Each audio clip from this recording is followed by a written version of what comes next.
Thank you and good evening, everybody. It is my honor and pleasure to call to order the Aspen City Council regular meeting for June 6, 2023. Could we have a roll call for attendance, please? Here. Councillor Guth. Here. Councillor Howenstein. Present. Councillor Rose. Here. Mayor Tory. And here as well. We're going to start this evening. We have a scheduled public appearance tonight. This is the 30th Historic Preservation Awards presentation. The City Council and the Historic Preservation Commission are pleased to jointly present the 30th Annual Historic Preservation Awards for the City of Aspen. Over the years, over 100 projects have been recognized as truly excellent contributions to this town, and it is important for us to say thank you to those that develop and build and care for our community responsibly. I'd like to introduce Cara Thompson. She is the chair of HPC, Historic Preservation Commission, and Jeff Hafferty, who's vice chair of HPC, along with Amy Simon. Thank you. I'm afraid Cara has not been able to make it, and I do want to take this quick opportunity to say this is a particularly fun awards ceremony because Council was so instrumental in the project being recognized tonight. I'd also like to introduce you to Kirsten Armstrong, who joined the city last month as the lead for our Historic Preservation Program. She'll run the slides for you. Welcome. Hello. Hi, you all. Thank you for being here. We are happy to present the HPC Awards tonight. This year we are recognizing one outstanding multi-year preservation project completed in 2022. The project receiving the award tonight was a very thoughtful restoration of the cultural center located here in Aspen, and it will allow the building to continue to provide a community space for years to come. Let's applaud the hard work put in by all the individuals and the firms who helped complete the project with a high standard.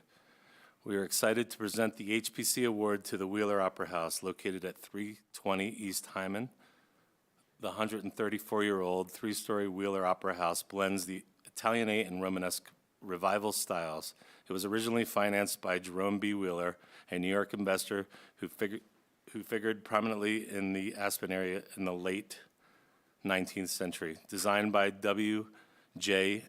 Edbrook, it was the third largest opera house in Colorado at the time that it was built, and it was made with a local peach blow sandstone from the Frying Pan Valley.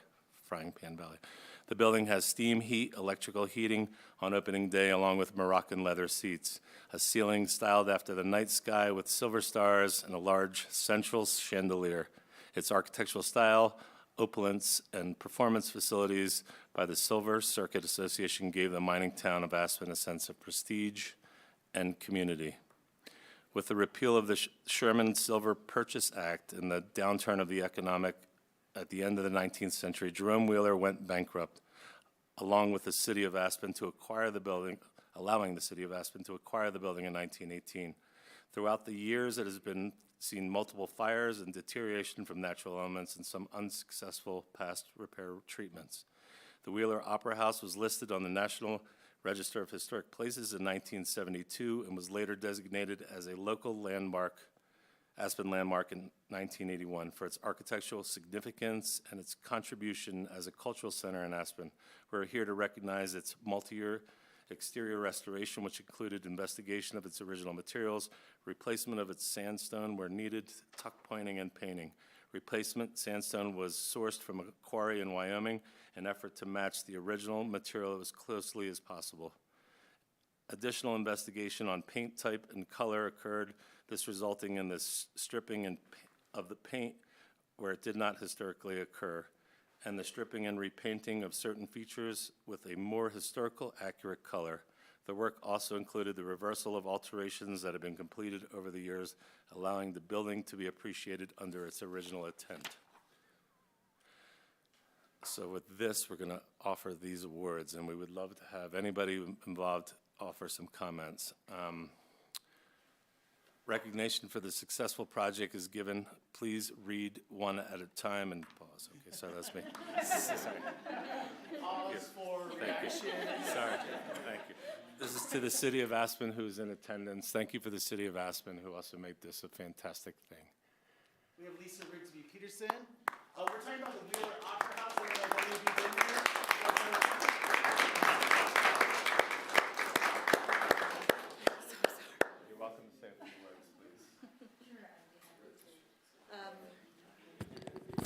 On behalf of the staff of the Wheeler Opera House, who were in the building for much of this project, listening to drilling and watching the great teams that were in charge of this project, we just want to say thank you for this award. It's, we are stewards of such a special place for our community. At the Wheeler Opera House, we set the stage that to create connections for memories for our audiences, artists, and greater Aspen community. And this project is just a tangible, visible way that people know that this building means so much and will continue to mean so much for many years. So thank you. Thank you. We'd also like to have Summit Sealants to come up for their award as well.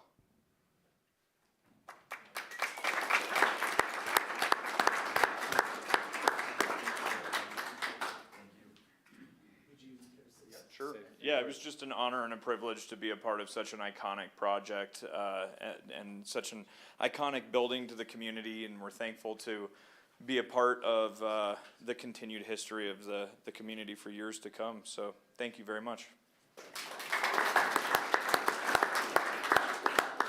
Also, we'd like to recognize Concept One Group. Thank you, Jack and team.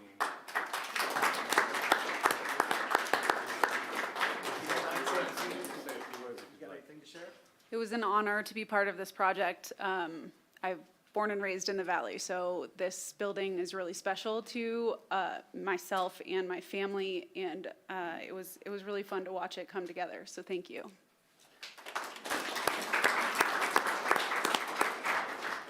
And then we have a virtual attendance. The Mills and Schoening Architects virtual attendance. They will not be here, but their award is here. Thank you. And next we have Forest Painting. Forest Painting, thank you for your.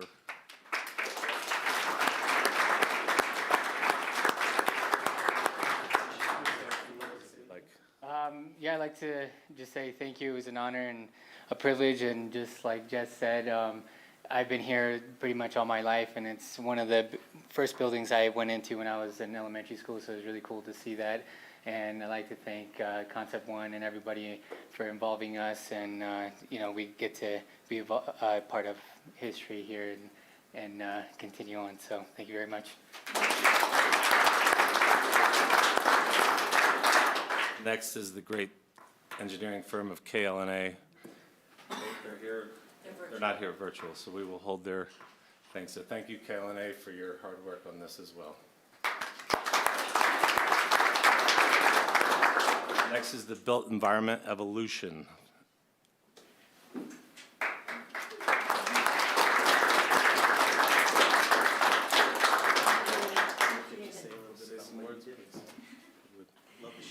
Thank you.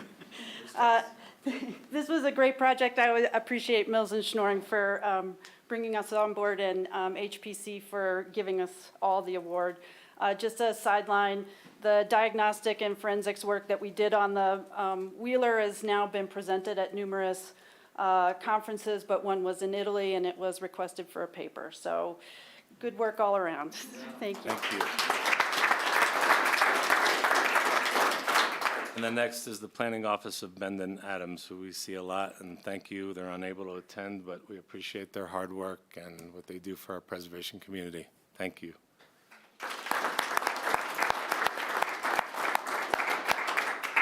And Cara, I don't know if, this is Cara Thompson, she is the chair, and I just want to thank you for making it, appreciate you being here, and if you have any words that you wanted to share, please do. No, I just think this is an amazing project. We talked about it at the board. It was the only one we decided to award this year because of how excellent the team, how excellent the project turned out and how much dedication the team put into it. So we're just really excited to see it complete, and we're excited to see this work happen on a few other buildings in town soon. So thank you. And thank you to the city for the funds.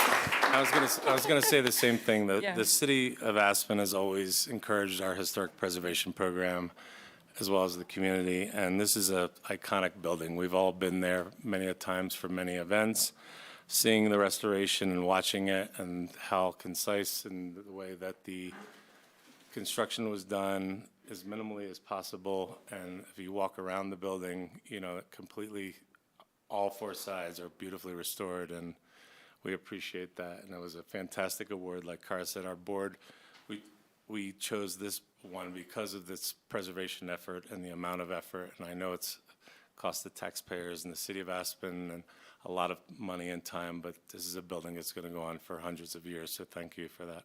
Yeah, Thank you all. Thank you. Thank you. Thank you for your work too, Jeff.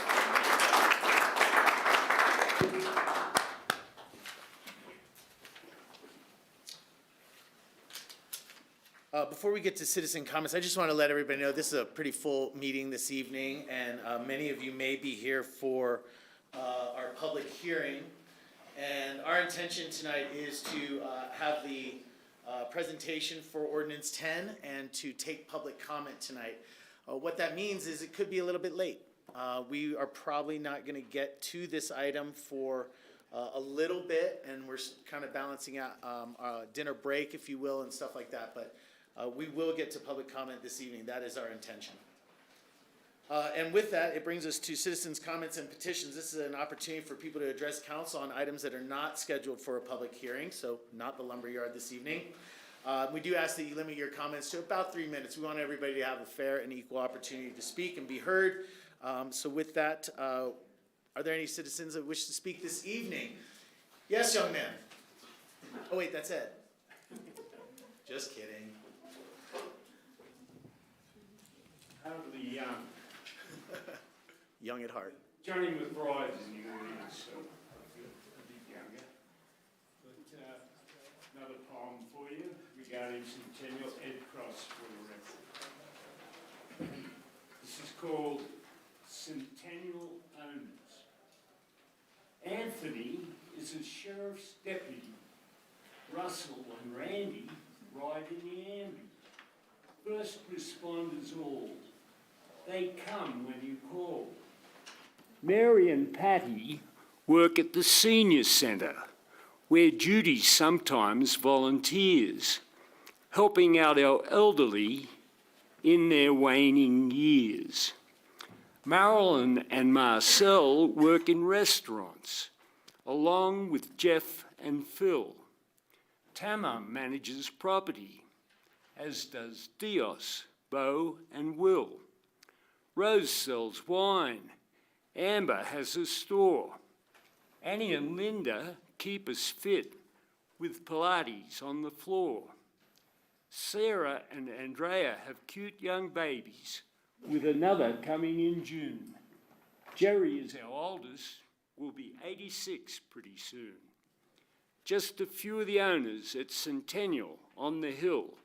We need to keep it standing, find a way to pay the bill. We need to rebuild our buildings, or surely they will fall. Would be such a tragedy for young and old and all. So come on, City Council, find a way to fund the fix, a better use of taxes than endless legal tricks. Thank you. Thank you, Ed. I'll take this opportunity. This is a poem that is as yet untitled. Roses are red, violets are blue. Write a poem for Ed Cross is what I should do. But alas, 'tis not the communication we should have. Poetry or prose, a rose by any other name is still a rose. We have not quit you. Our solutions have not fit you.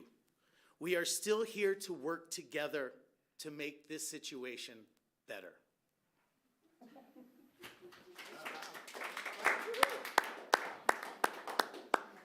Other citizen comments in the room, and then I'll look online. Tony, come on up. Hi there. For the record, my name is Tony Kronberg, and Tori, I hope you have a cute little poem for me tonight. But I didn't quite anticipate that you'd be here as much as I thought Ed might, so Tony next I time. don't, this is only about, I think, my third meeting in about two and a half years. Before that, I had attended every single meeting for 40 years, so I'm still a little rusty right now. But what I wanted to quickly go through, I just want to make sure we're all kind of on the same page, so to speak, is that I want to say thank you very much for during your retreat that you made the environment, the lens that you're going to take a look at everything that Aspen stands for. You're going to use that environmental lens to go through. And in the memo that was written by Sarah and her crew, it states that protection of the environment is a lens to evaluate all of the proposed work, and climate policy and action work is embedded explicitly in several of the goals. And then when we got to the whereas, I didn't see where the environmental was listed as a whereas. It's included in the whereases, but I really think it's really important for the very first whereas is to take that sentence that so succinctly states what the council is trying to achieve for town. And that is the very last item on the agenda. It's an action item, and normally you don't take public comment on that. And then, of course, as you know, I usually persevere for decades on a goal of mine, whether it's a swimming pool or the free buses between Aspen and Snowmass, keeping Aspen kind of quiet, and then the entrance to Aspen. And I sat on the very first committee, I think it was 45 years ago, that designed the parkway, and I have not let up on my efforts to try to keep the transportation moving through Aspen. I did some research with the record of decision, and it clearly states that we can't build a bridge by itself. You have to include the two-lane parkway with rail. And that has to go according to a Supreme Court case. It's also included in the record of decision, and I'm more than happy to submit it, that a vote has to be held with the design and the cost so that the public has a chance to say yes or no to it. Then the second thing is the inclusion of bus lanes. Would voters approve bus lanes with two-lane parkway going across some rural open space? I think almost everyone in this room is aware of the fact that I have been earnestly working on an aerial urban gondola skycab for about 15 years now. We've made a lot of progress. We have a lot of things in place, but what's never been done is there's never been a feasibility study done on an urban gondola, not connecting the top of the mountains, but runs along the highway, and it connects Aspen, Highlands, Buttermilk, the airport, Brush Creek, and Snowmass, which includes affordable housing units along the way.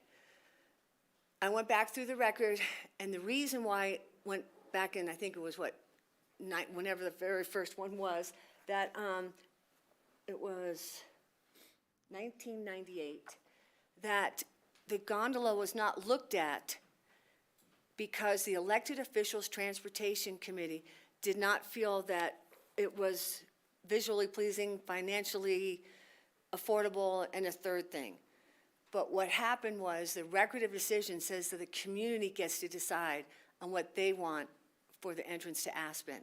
So I'm going to be starting a petition, online things, a little campaign to bring it forward to the elected officials in each community through the elected official transportation committee, that we can vote on whether an aerial connection would be feasible for Aspen.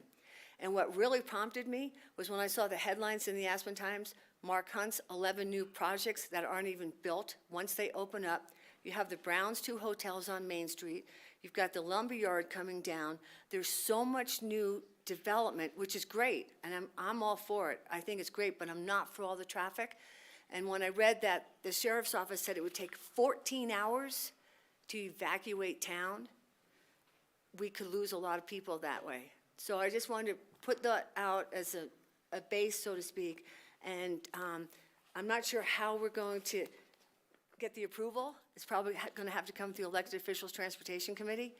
I know that the city of Aspen holds the reins on it, so I'll figure out a way to bring it forward so that we can really get it out there and get a feasibility and debunk some of the myths that are around it.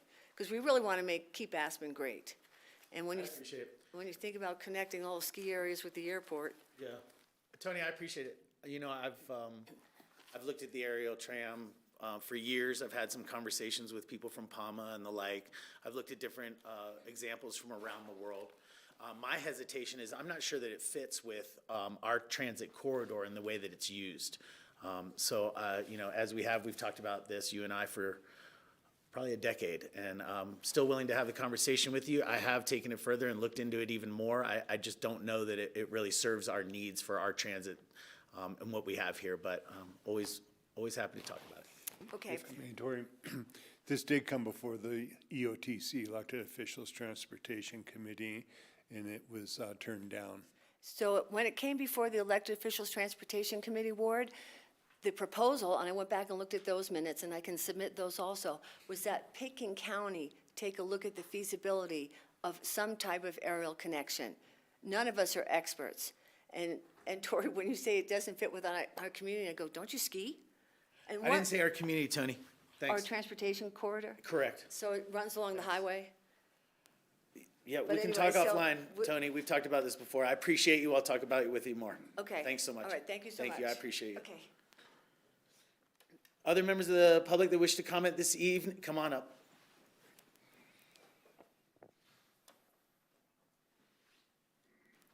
Hi.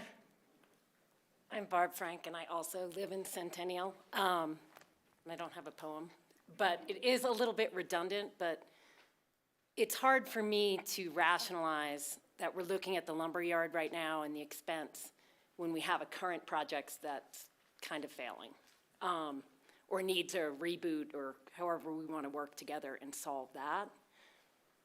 I think has to be brought to the forefront before we go and endorse another huge, expensive kind of project. That's it. Thank you so much.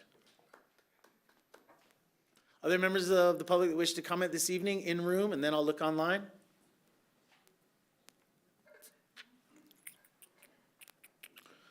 I've got Mike Triplett. Are you there? Can you hear me? We got you. Great. I'm Mike Triplett. I started a group called the West End Pedestrian Safety Group about 3 years ago. We have 120 members. We got about 115 signatures last summer to petition for additional measures to be taken in the West End to calm some of the traffic. And we put a resolution in front of City Council last week, and I'm just here to ask you to adopt that, the draft that we put in front of you all. And just the summary, quickly to summarize, we have 800 vehicles, that's your research, between 4 and 6 p.m. each weekday that cut through the West End to avoid Main Street. And I think the solution we've asked for is not going to solve 100% of the problem, and we're not asking for that. We're not asking for all 800 vehicles to be put back onto Main Street. We just want some of it to be put back onto Main Street. And I think that with the resolution that we offered, somewhere between 10 to 30% of the 800 would go back onto Main Street. And, I strongly think that it's time just to try it. And if it doesn't work, you can roll it back. But I would urge you all just to consider trying it. Thanks. Thank you, Mike. I'll come back to this in my comments. Other members of the public that are online this evening?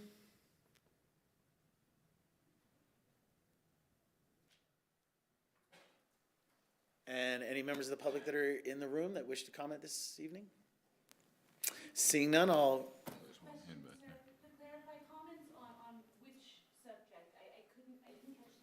So we take public comment on items that are not scheduled for public hearing.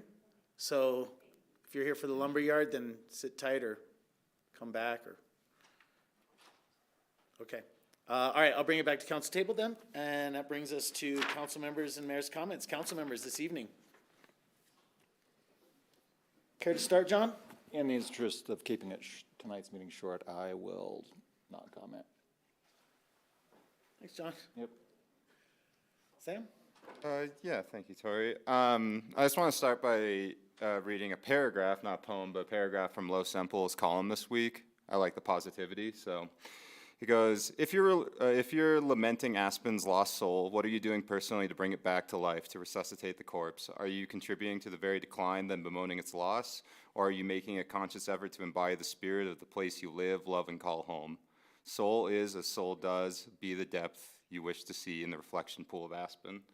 And there's a lot of negativity in this town, but it's the best place on earth, and I just love that he wrote that, and I hope we take a positive attitude moving forward as far as just how wonderful it is to live here, and that we all, you know, all the people in this room are the most wonderful, so we all contribute to Aspen's soul. And then on a more serious note, as far as just business goes, I know, Tori, you said you were going to comment on the West End pedestrian safety group, and I just wanted to bring it up too, because I've been reading the emails as far as at least having potentially a work session on some solutions or an update on where that's at, just to try to move things forward in a positive direction there. Thanks, Tim. Bill? Sure, thank you. I'll be brief as much as I can. One, I'd like to see continued progress on the ability for virtual attendees of HPC, P&Z, and public comment for council meetings. I'd like to see, you know, ability for participants to join virtually. Secondly, I would request an update from staff on filling of the city-owned employee housing units. I'd like to see where we stand on that. I think the last update was about a month ago. I also would like to see some action taken in the West End on traffic calming measures. I don't need to read a bunch of studies. I think it's worth trying something. There's a lot of people who are frustrated and upset, and I don't want to wait until we have an unfortunate accident before taking action. So I would encourage us to do something and try something and see what the actual effect of it is on Main Street and elsewhere. I'm supportive of temporary speed bumps. I'm supportive of bike routes. I'm supportive of additional stop signs. I don't think the West End is an appropriate neighborhood for significant amounts of traffic to be using it as a cut-through detour. And lastly, I've heard from a beloved local restaurant recently called Bosque about an issue they're having with using their gas heaters this summer on their outside deck. I believe this relates to some environmental initiative that was passed by the past council. I don't support that. I think that restaurants need to have heaters in our environment outside, and I don't have an issue with gas heaters, so I don't know if others have interest in revisiting that, but I would like to support the vibrancy of our restaurants in that Appreciate way. that, Bill. Thank you.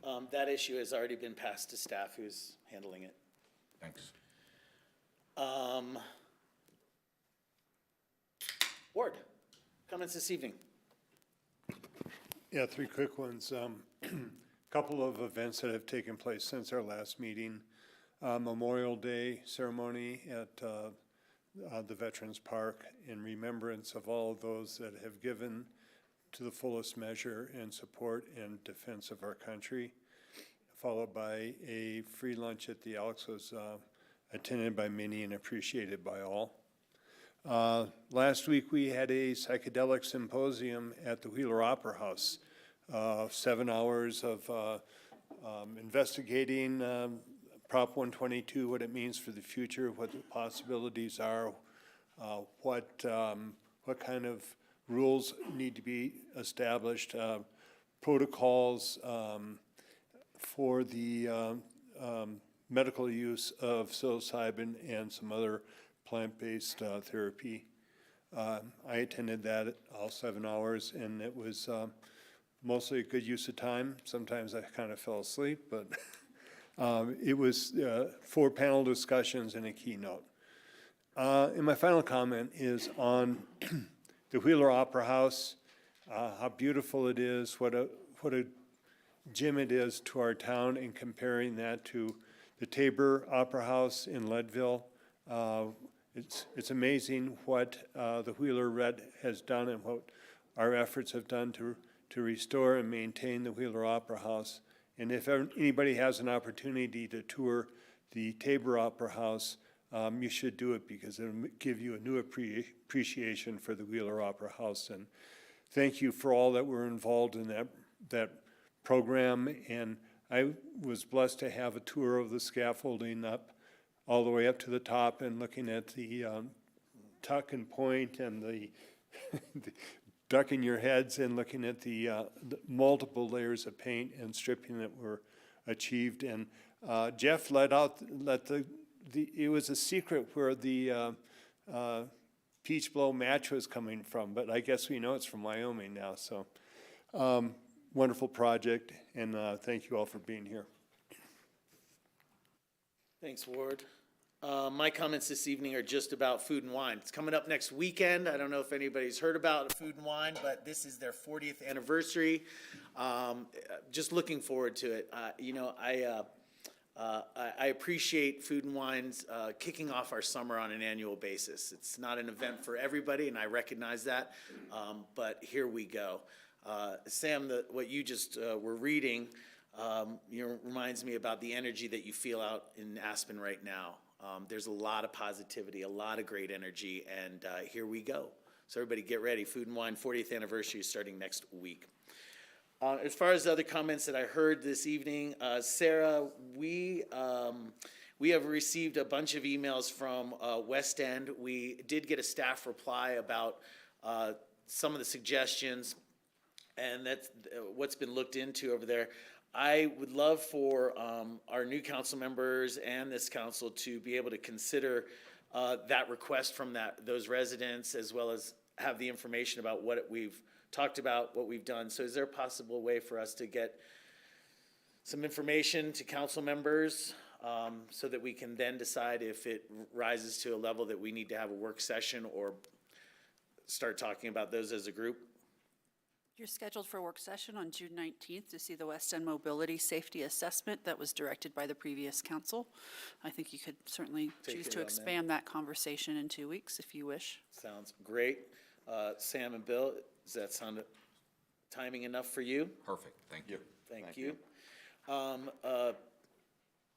Sarah, Bill singularly had a request about some city housing information that he was looking for. I didn't hear other council members needing that information, so maybe again you can just connect with Bill. Thank you for that. Virtual attendance, we have had a continued request. The last time this came up, I know that council's desire is to find a way for us to facilitate some sort of interactive capability, but we recognize some limitations. I don't know where we left the conversation. I think you were doing some staff research to see what it takes to pull it off. There are a few things. I would recommend you need to be consistent with all your boards and commissions with this direction. The previous way we've handled this has been to the chair's discretion at each of your board and commissions. So if you're removing that discretion, I would recommend it be removed unanimously, not independently, specific boards or commissions. The second thing is then council would just need to make appropriations, and we'll have to see if we can find someone who will actually work to do this job. It's extremely difficult to find one to do it for council, but we'll go out there and search. Maybe there's some new folks in town that would see this as a nice side gig for them. Quick question, because I don't know about current procedures, but are our boards able to be, if not participated in, are board meetings able to be even viewed? We don't do the same Facebook Live or obviously grassroots and stuff. No, council has never provided a directive to its chairs on how those are handled. What's been key for me is ensuring that a proper notice is made for these boards and commissions in the way of which they need to handle their meetings. We've continued to try to support them with that. However, I would suggest that is an area that there could be a lot of improvement in providing clarity on any operational expectations the council has of the boards and commissions. Okay, because I see that as there's a couple of different layers of opportunity. The first one is just broadcasting, so that people that aren't in town or aren't able to get over to the actual meeting room can see the procedures. The second layer would then be for perhaps public comment, or just in that section of public comment. And then a third layer would be completely interactive, but I'm not going to the third layer, meaning I don't think that presenters, applicants, board members and the like should be remote. I think they should be in room, as a matter of fact. But those, I see us as maybe having different levels of opportunity there. So we'll continue the conversation. I know that it is the goal of council, all council members and city staff to facilitate the most effective meetings. That's our goal. So we'll continue that conversation.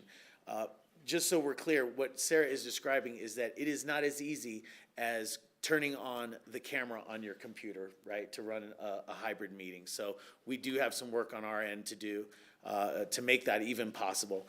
Number one, staffing issues. So we will come back to that.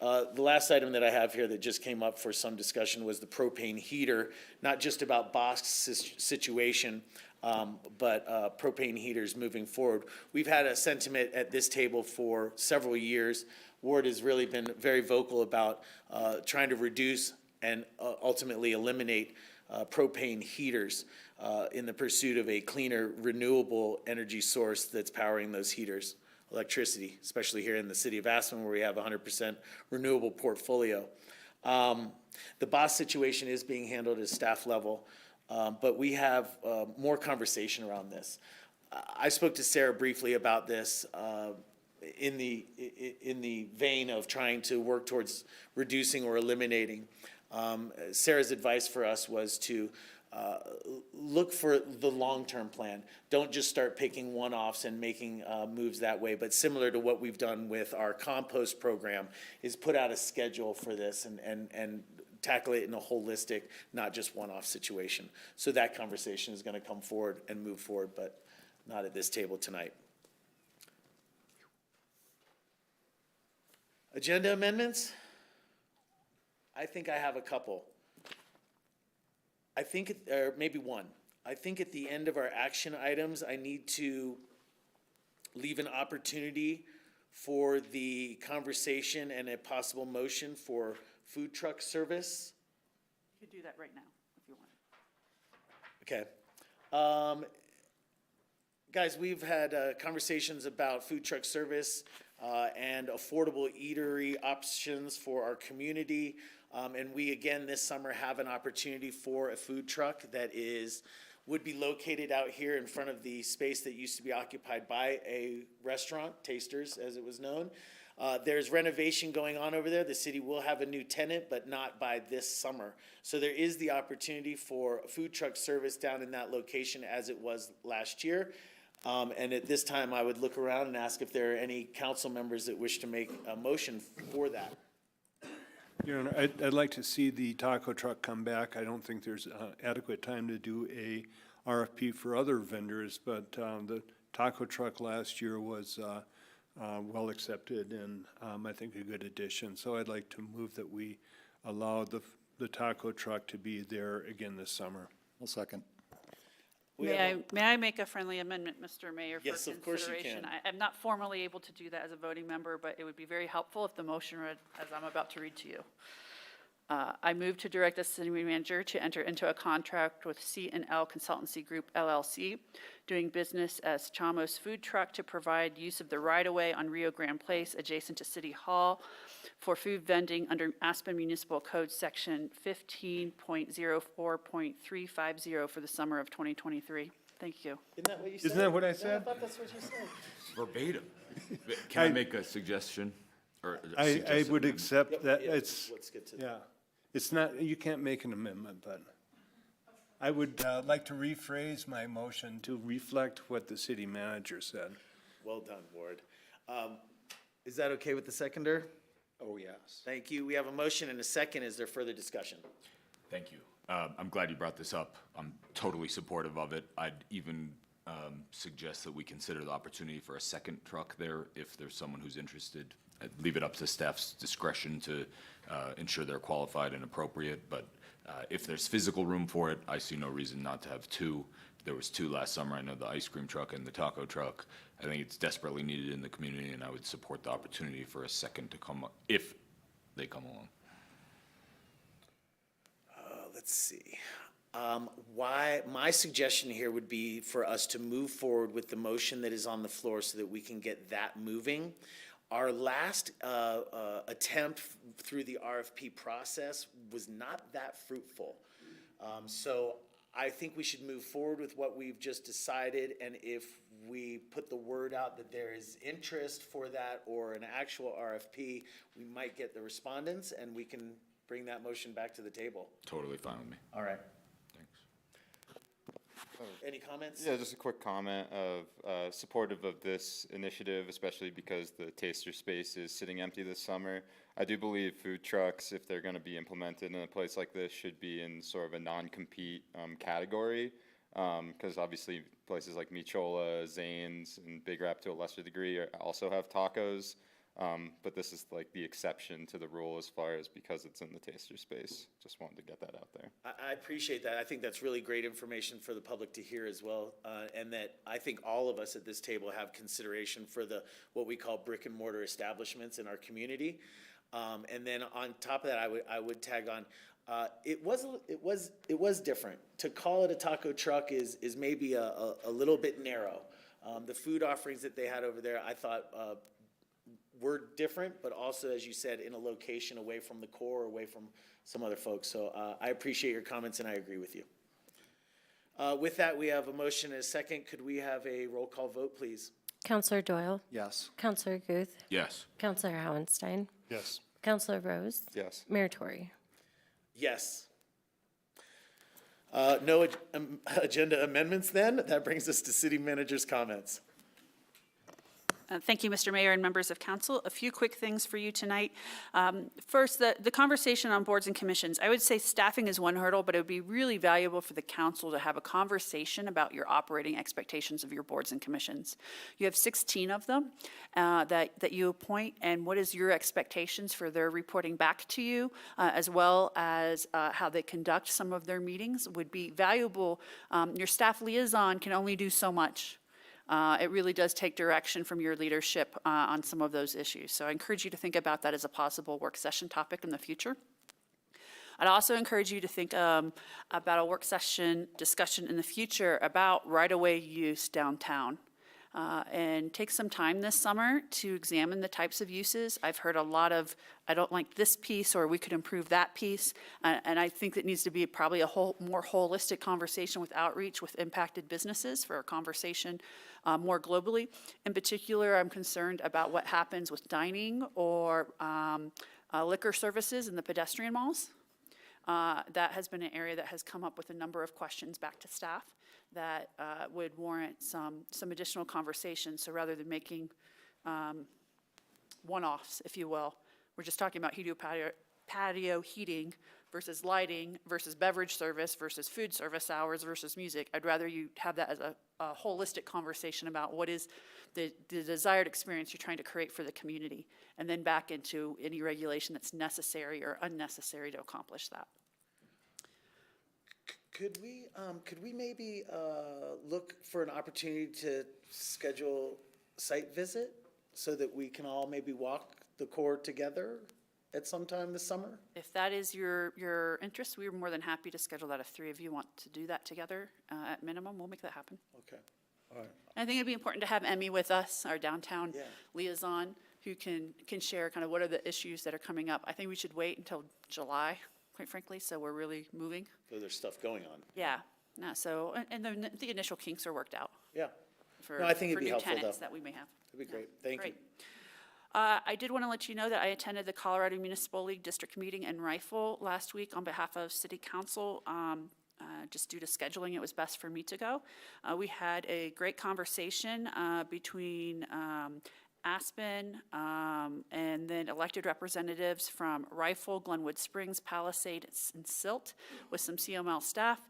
We talked a lot about I-70 and the need for us to work together on trying to address CDL driver safety on I-70 through both canyons on either side of Glenwood Springs and the economic impacts that's having on all of our communities in the Three River Valleys. We also discussed affordable housing, some of the challenges we're all having with the Department of Transportation related to funding at their level, and also did a postmortem on Senate Bill 213 and House Bill 1255. Lastly, just so you know, the peach forecast is right now, look for softball-sized peaches this year. Straight from one of the farmers. Important stuff. I did want to let you know, too, is that the conversation's been continuing with the Colorado Department of Transportation on Highway 82 in town as a state highway. They have the responsibility for maintaining it. In our most recent conversations, again, I am not seeing the necessary funding for emergency repairs to get us through this coming winter. So you can anticipate me coming forward to you in a future meeting with a rather large emergency repair request. I think that the safety of our visitors and residents are at such a place that that road is not going to make it much longer. And these emergency repairs are not long-term fixes, but it is still several $100,000 of work of emergency repairs after the road-based failure extent that we saw this past winter occurred with freeze-thaw cycles. So just a heads up that will be coming back to you. And then CDOT is looking for money, but I just want to be realistic. It could be only $100,000, $200,000, and I'm seeing it being much, much more expensive for the emergency work that's necessary. If you weren't aware, on June 25th, I hope you and the community can come join us at the Wheeler. So at the corner of the Wheeler is where we are working with the Aspen Institute and Aspen Ideas Festival for a public art installation right on that corner. And it's an opportunity for the community to come out and help participate in creating a mural in that space, and we'd love to see a great turnout there. It's also an opportunity for the community to engage in a conversation for a public art plan for the community, one of our many open house opportunities. Oh, awesome. And then lastly, I just wanted to announce that the new Cultural Vibrancy Grants, by providing direct support to local artists, opened for applications yesterday. And those application period is open through July 12th. So if you have any artist friends, I'm sorry, John, you're disqualified on this one. But if you have artist friends, both adult and youth, this is a great opportunity in this pilot program for them to get funding for some of their big ideas that they've wanted to create for sharing. More information's on the city's grants website. That's it for me. Thank you. Thank you, Sarah. Board reports this evening. Are there any board report updates that anybody cares to share? Okay. RAFTA, we have a retreat coming up Thursday. So RAFTA, 8:30 to 2:30 this Thursday down in Carbondale. That's my board report for you. Capture tomorrow. Thanks, John. At 3.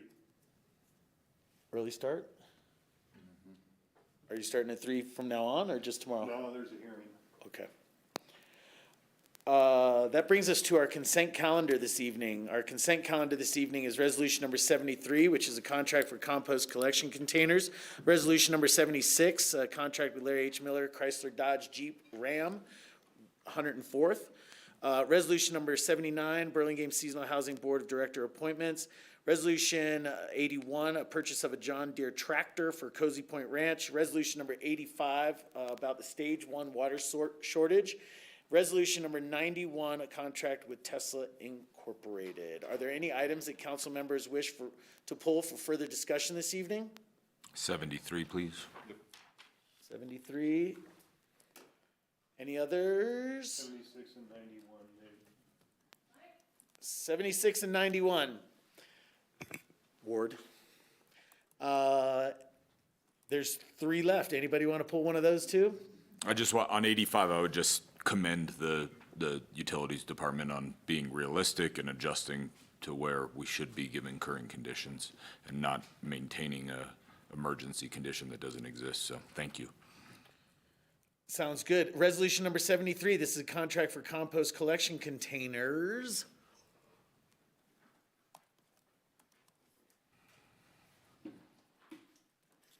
Hello. Good evening, Council. Good evening. My name is Ainsley Brosnan-Smith. I am the Waste Diversion and Recycling Program Administrator. I'm Tessa Schreiner, the Sustainability Manager. Bill? Thanks. So my question for staff would be, before I could support acquiring any of these, is where exactly each one of them is going? And specifically, is it going on private property? Is it going in city-owned right-of-way? Have we thought about that? I don't want to buy a bunch of expensive compost containers that's going to result in a bunch of fights between private property owners and putting them in inappropriate locations. How are they going to be secured? I think if they're not secured, despite how bear-proof they might be, they're going to get knocked over, which is noisy and disruptive to traffic. I just can't support moving forward with this without significant more information. Sure. This was a part of our ordinance that we passed in February, Title 12.05, Organic Waste Diversion. And a part of that process, we evaluated all of the right-of-way area in Aspen. So this is specifically containers for the CoA. And we worked with our engineering department that determined there is adequate space in city-owned right-of-way to place these containers about. And they will be for the restaurants, the retail food establishments affected by this ordinance starting October 15th. For the purpose of harnessing them to the ground, we can't do that for all reasons, like a couple reasons. One, with historic brick, we can't really drill into that brick and harness a container there. There are existing containers now that are not harnessed to the ground, and it is good for the hauler to have them on wheels, which they are, so they can pull them away from the wall and service the container. If there seems to be an issue with bears getting into the receptacles, we can always replace them.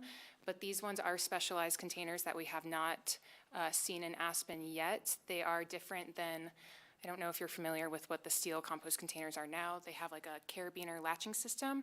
We're getting rid of that and doing a paddle latch system, so when you open it, it slams down and shuts on itself. And then also there's an option, which we encourage all to use, our padlocks to keep people away from dumping illegally into those containers and keeping them just organic material. So a couple secure options on those containers. Thanks. I understand all of that, and I looked at this.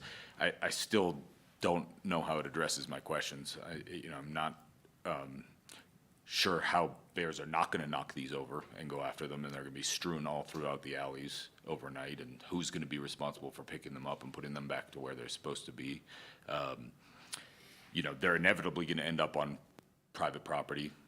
The alleys are sort of notched in and out with parking and all sorts of things, and what happens when it gets put into somebody's parking spot? Who's going to deal with that?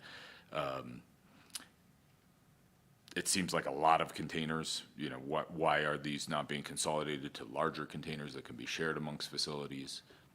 Sure, that has to do with space. Some areas can't fit a 2-yard container, and also some facilities don't need as large of a container, so we want to make sure we have smaller ones available. And in the case of just general recycling and organics, there is a lot of contamination that occurs when people share containers, and it's really hard to pinpoint which business is doing that contamination. So we are ordering enough to satisfy the demand of all those affected starting in October, and we want to give them the ability to choose if they're going to use a 65-gallon, a 95-gallon, a 2-yard container. It really depends on the size of the business and how much they're going to produce, and in some cases they will share containers. But yeah, it's a case-by-case basis, and if we are seeing a lot of bear activity, we will reevaluate, but these, we worked in partnership with our Aspen Police Department to use the most bear-proof receptacle that has been shown successful in deterring those. And I'm here and willing to go feet in the street and evaluate each one of those cases where organics is being strewn across because of a bear. To be clear, I'm a big supporter and proponent of composting and have for many years at my own house. I'm not anti-composting. I just want this to be successful if we're going to do it. I don't know if others share my concerns or not, but what I would probably suggest is a smaller pilot program with a limited number of containers for facilities that want to participate in this year and see how it goes. That'd be my suggestion. I appreciate that. The voluntary program already exists, and there are a lot of places that are actually participating in it. I appreciate your comments and I appreciate your concerns, but, you know, it's, I guess it's, you know, pursuit of perfect can sometimes get in the way of really good. This is really good. Bill, I do share your one major concern of yours, and I've shared this with many members of staff about sharing containers. I agree with you. I think the 2-yard is the way to go. I think getting 2 restaurants to share these containers is the way to go. We have nodding heads in front of us. They agree. They're going to be working towards that. I also really respect that you have an eye on $150,000 expenditure for garbage cans, if you, I'm sorry to, you know, kind of do that, but, and I think that's great that you're looking at that. This is $150,000, I think, that goes to one of the most important things that we can do in our community right now. You know, when we talk about composting, waste diversion and the like, and like you said, you do it at your own house, you're a fan of it. And this is kind of, you know, this is the breaking of the eggs to make the omelet. We want to move this forward. The pilot program that you just suggested, I do think exists. People are voluntary getting into it, but you know, we've decided to move this forward a little bit faster than that because this is such a vital and key component for us moving forward in a lot of different areas. You know, as I constantly say, waste diversion is a gateway. If you can get people to be considerate of what their resource responsibility is and their waste responsibility, we're going to make a lot more headway in all our other areas of environmental progress. So I really appreciate your eye on this. I did have questions for it as well, but I think that they are aware of your concerns, and they've been working on this with a lot of what you just said in mind. And they're also, you know, for lack of a better word, frugal in what they do. They're looking for efficiency. I also will tell you that as this program moves forward, these containers, even if we say we ordered 10 too many or 20 too many even, they're going to be put to use. They're going to be used. This is a program that's going to grow and it's going to be expanded by virtue of the ordinance that we passed. So I do appreciate what you're saying. I think that they have those considerations in mind. Sam, you also wanted to talk on this item? Well, I just thought it'd be appropriate to hear about the process, because like my example is like at the fire station, we have a compost bucket, but we keep it inside, and it's a plastic one. I think everyone has one of those. These ones are to be kept outside, and the restaurants are having the plastic ones inside, and then they take the plastic ones and dump them in these ones outside. And I just am a little confused why the process is different as far as why the compost collectors, you don't just put out your compost bucket on collection day, but why it's just living outside. Sure. There are a couple of reasons. So these are only going to be supplied to the businesses that do not have the ability to keep their garbage containers indoors. So that's why we're going with these steel bear-proof ones, because the best case scenario is keeping your waste indoors when you have the ability to. A lot of businesses downtown don't have that ability. So specifically in our ordinance, we say commercial businesses and the commercial core are required to use the steel bear-proof containers if you cannot house your organics inside. Similar, and then your next point about bringing it from inside to outside, when kitchens are at work, they're cutting up things, throwing away things. They're not just cutting up their veggies and then walking outside and putting it in a container. They have a little, it's called a Slim Jim, that they'll put it in, and then they'll like run it, whenever it gets full, they'll run those bags or empty it outside. That's the similar process they do for trash now, so it's just putting it in a different container, but same process. And with that, if a restaurant, you know, is filling up their compost bucket really quickly, what are they supposed to do with their waste if their bucket's about to overflow? That's something they'll work with their hauling company on, and the hauling company will advise them that, like, they are the experts in how frequently the collection should occur and the size of containers that they should have. If there is an overflow issue, they definitely should not just let it overflow, and those are special cases where we're not going to ticket them because of that, but we are going to work with them, work with their hauler to make sure they have adequate service. And lastly, I've been watching a bunch of videos on bears recently going around knocking over trash cans because they've been like taught that's how you do it. And a lot of like residential trash cans you can't really like tie down, but on these businesses, can you at least do like a resistance band around them, like against the wall, that sort of thing? Like I feel like, to Bill's point, you're going to see a lot of bears come and at least knock them over and put them into the middle of the alley all the time. So just something to think about at least. These containers are very heavy also. The smallest one is over 100 pounds each, and then adding all that organic material in it. Not saying it can't be pushed over, but it's not like going to blow in the wind. But that is a good note. There would have to be like a mechanism already existing on the wall for like those bands to go onto, but that's something I can talk with our comm dev department on, about where can we install like hooks to attach and where can't we, just for the historical preservation note. Yeah, and I would just hope, to Bill's point, like stayed off private property and just like working through the kinks of this process, just to make sure they don't overflow, that bears don't knock them over, they don't end up on private property. Sure. And they do what they're intended to do. Definitely. Thank you. Yeah, thanks. Or did you have anything on this item? Well, just briefly, Sam was questioning the process. This whole process started in, 2021, and. Not that process. Sorry. May I finish? Sorry. Thank you.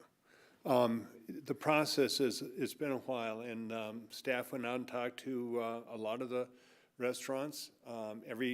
Before first reading, I spoke to a number of them. Some of them couldn't remember being contacted because it had been months before. Between first and second reading, staff went out and talked to all the restaurants, and they're not one restaurant I spoke with, and I spoke with quite a few, opposed this. Everybody thought composting and organic waste diversion was a really good thing, and it has been defined by a previous council as a top 3-tier goal of greenhouse gas reduction. And so I know that you're going to be working with the establishments to iron out the kinks. As the mayor said, it's not perfect, nothing is, but it is good. And I thank you for your work on this, and I support it. Thank you. Thanks, Ward. Hey, Tori, real quick. My apologies for it. I didn't mean to interrupt you. When I asked about the process, though, I just want to clarify. I was asking about the process from getting the food waste into the compost bucket, not the process of the whole resolution. But I'm sorry for interrupting you. Anyway. Thanks, Sam.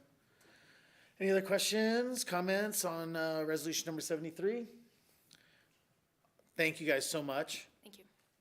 Bill, would you like that pulled for separate approval?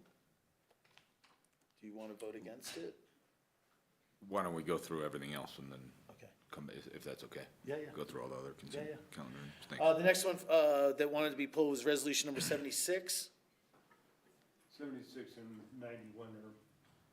76 and 91 kind of together. 76 and 91 are together.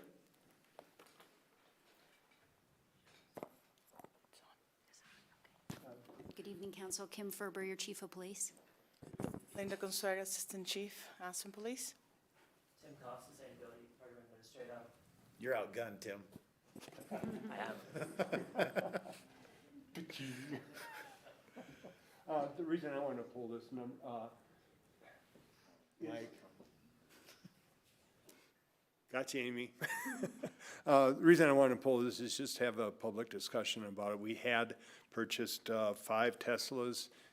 Some of them are administrative, most of them are administrative use, and we find that they're not suitable for patrolling. Some of the Ford Explorers that were in the 2023 budget are being replaced now by Dodge Durangos. And my question was trying to do a tally on this with a F-150 Lightning EV, another Tesla EV, and 2 Durango normally aspired or gasoline internal combustion. If we were increasing the vehicle count and what was going to happen to the one Tesla that had been outfitted for patrol use. Thank you for your questions, Ward. We had originally budgeted for 4 replacement vehicles. They were 2015 Ford Explorers. Earlier this year, council approved the purchase of a Ford Lightning, and we're expecting to receive that in early July. We have looked for other EV vehicles, as well as hybrid options for 2 of the other replacement vehicles. We were not able, according to staff, to find those, and so the 2 Dodge Durangos became available, and we have attempted to secure those. And then the 4th one that we're requesting is the next one that we're going to be discussing, which is the Tesla. We do have 5 current Teslas in our fleet. The purchase of the next Tesla would be 6. One of the Teslas of the 5 was put into patrol as part of Linda and the team's pilot program. Some of our staff are able to utilize that vehicle, and they are using it in patrol, but that's about a third of our team members. About 2/3 of our team members are not able to fit with their equipment in that vehicle. So it's not something that we could pursue more specifically patrol. I'm confident moving forward that we'll be able to have more options with EV vehicle purchases in patrol, but we're not there yet. The other thing that I wanted to clarify is this is a replacement of 4 vehicles, and we're not adding any additional vehicles to our fleet. And we still have a supply chain issue with EVs, and so that the Dodge Durangos, or Ram Durangos, became available, and it was, the police department saw that and decided to go with those because they couldn't get Explorers. Yes, that's correct. These were originally secured by Colorado State Patrol, and they were released by them and became available, and Linda and the team were able to just locate these on very short notice. We brought them down to the police department. We had our team members get in them, check them out, making sure that they would be able to fit with all of their gear, and they found the vehicle to be appropriate for our use. And the Lightning's big enough for everybody? Yes, sir. Okay, yeah, I wanted just to have a public discussion on this, so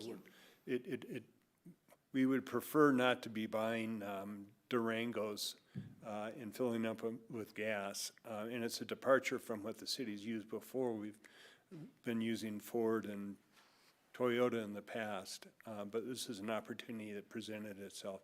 And part of these ordinances are the ability to make purchase orders for EVs as they become available, even if it crosses over on the budget years, subject to approval by the city council for funding. So I appreciate your response to my queries earlier in the day, and we are moving towards electric fleet. Supply chains and availability of all the vehicles, it's not there, but we're phasing it in. And I just wanted to have this public discussion. Thank you. Thank you, Warden. I wanted to add as well that we're going to be looking at moving our process back into early fall this year so that we have a little better ability internally to look at other options out there rather than waiting into the next cycle of the year. Mr. Mayor, I just need to make a clarification that that's an administrative process to place the vehicle order ahead of a fiscal year based upon 2 conditions, that there is sufficient appropriations in the year of which the vehicle is being received, and if procurement rules require council's approval that those happen. And this is not just regarding police vehicles. This is an entire passenger fleet issue. So my comments in the staff report are not seeking council's approval. It's just notifying you that I've made this administrative change. Thank you. Thank you, Ward. Thank you all. Thank you. Thank you. All right, so this is an opportunity, if any council members would like to have items voted on separately, we can do that. I move the adoption of the consent calendar. I'll second. We have a motion and a second for the consent calendar. Any further discussion? Could we have a roll call vote for the consent calendar, please? Counselor Doyle? Yes. Counselor Guth? Yes. Counselor Hohenstein? Yes. Counselor Rose? Yes. Mayor Tory? Yes. Thank you, guys, that we're here for the consent calendar items. Appreciate you. This evening, there is no notice of call-up, so that'll bring us to our first reading of ordinances. This is ordinance number 11 regarding House Bill 23-1255.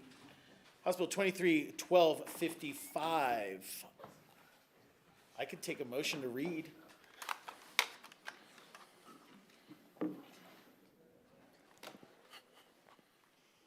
I will make a motion to read ordinance number 11, series of 2023. Second. We have a motion and a second for reading of ordinance 11. Any further discussion? Seeing none, could we have a roll call vote for reading of ordinance number 11? Counselor Doyle? Yes. Counselor Guth? Yes. Counselor Hohenstein? Yes. Counselor Rose? Yes. Mayor Tory? Yes. Ordinance number 11, series of 2023, an ordinance of the Aspen City Council adopting a temporary non-renewable anti-growth law for the purpose of developing or amending land use plans covering residential development in conformance with the provisions of Colorado House Bill 23-1255.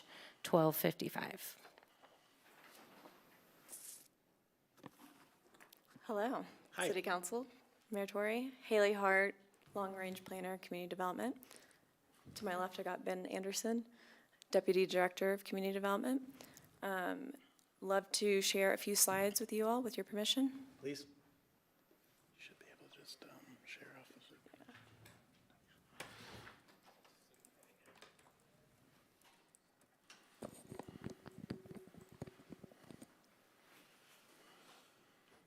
Excellent. So our presentation today is in response to the passing of House Bill 1255 from this past legislative session.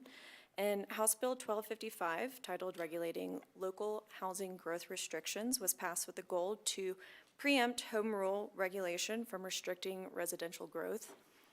At this time, staff is uncertain on the intersection between the bill and our city code. And in response, staff recommends taking advantage of a provision within the bill that allows for local governments to enact a temporary, non-renewable anti-growth law so that we may take time to fully understand the impacts to our local regulations. So what is an anti-growth law?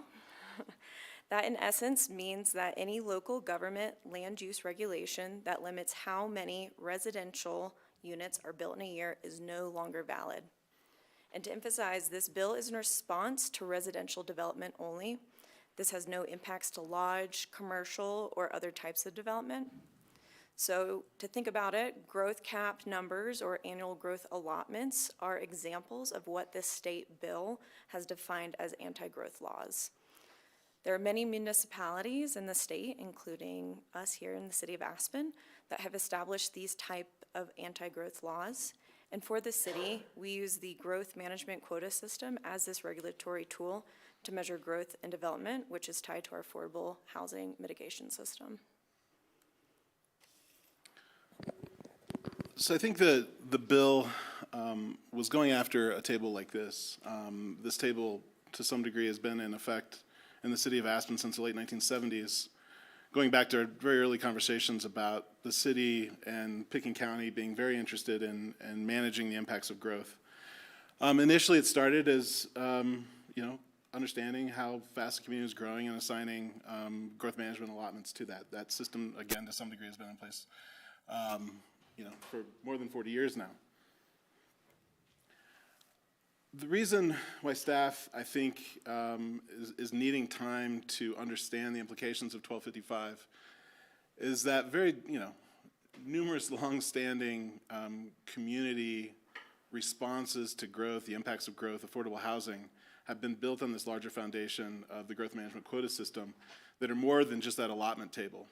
Our employee generation mitigation all lives in the GMQS chapter, multifamily replacement, a set of policies that have been in place since the late 1980s, inclusionary zoning, change in use requirements as properties move between residential and commercial or commercial to residential.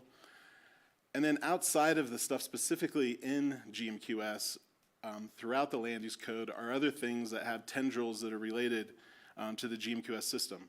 Our subdivision standards to some degree, numerous definitions, and also, and I think we're trying to understand the implications of the urban growth boundary. And again, I think that one of the reasons that we're making this proposal is that these regulations have been in the land use code for a very long time. They're very there's a lot of complexity in how they're dispersed across the code, not just in a single chapter of the code.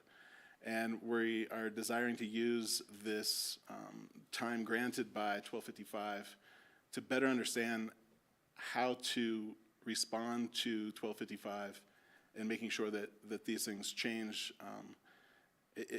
change very little, or if they do change, to make sure that they're consistent with community interests. And that's going to take some time. So in response, this bill provides a provision that includes the allowance for this temporary, non-renewable anti-growth law. And that allows, again, for municipalities to extend their current land use code up to 24 months within a 5-year period. This allows for governments to better understand the intersection of the anti-growth law in their own code and bring those sections into compliance with the state bill. So if approved, the temporary non-renewable anti-growth law will give staff 2 years to conduct research within our own code and its intersection with GMQS.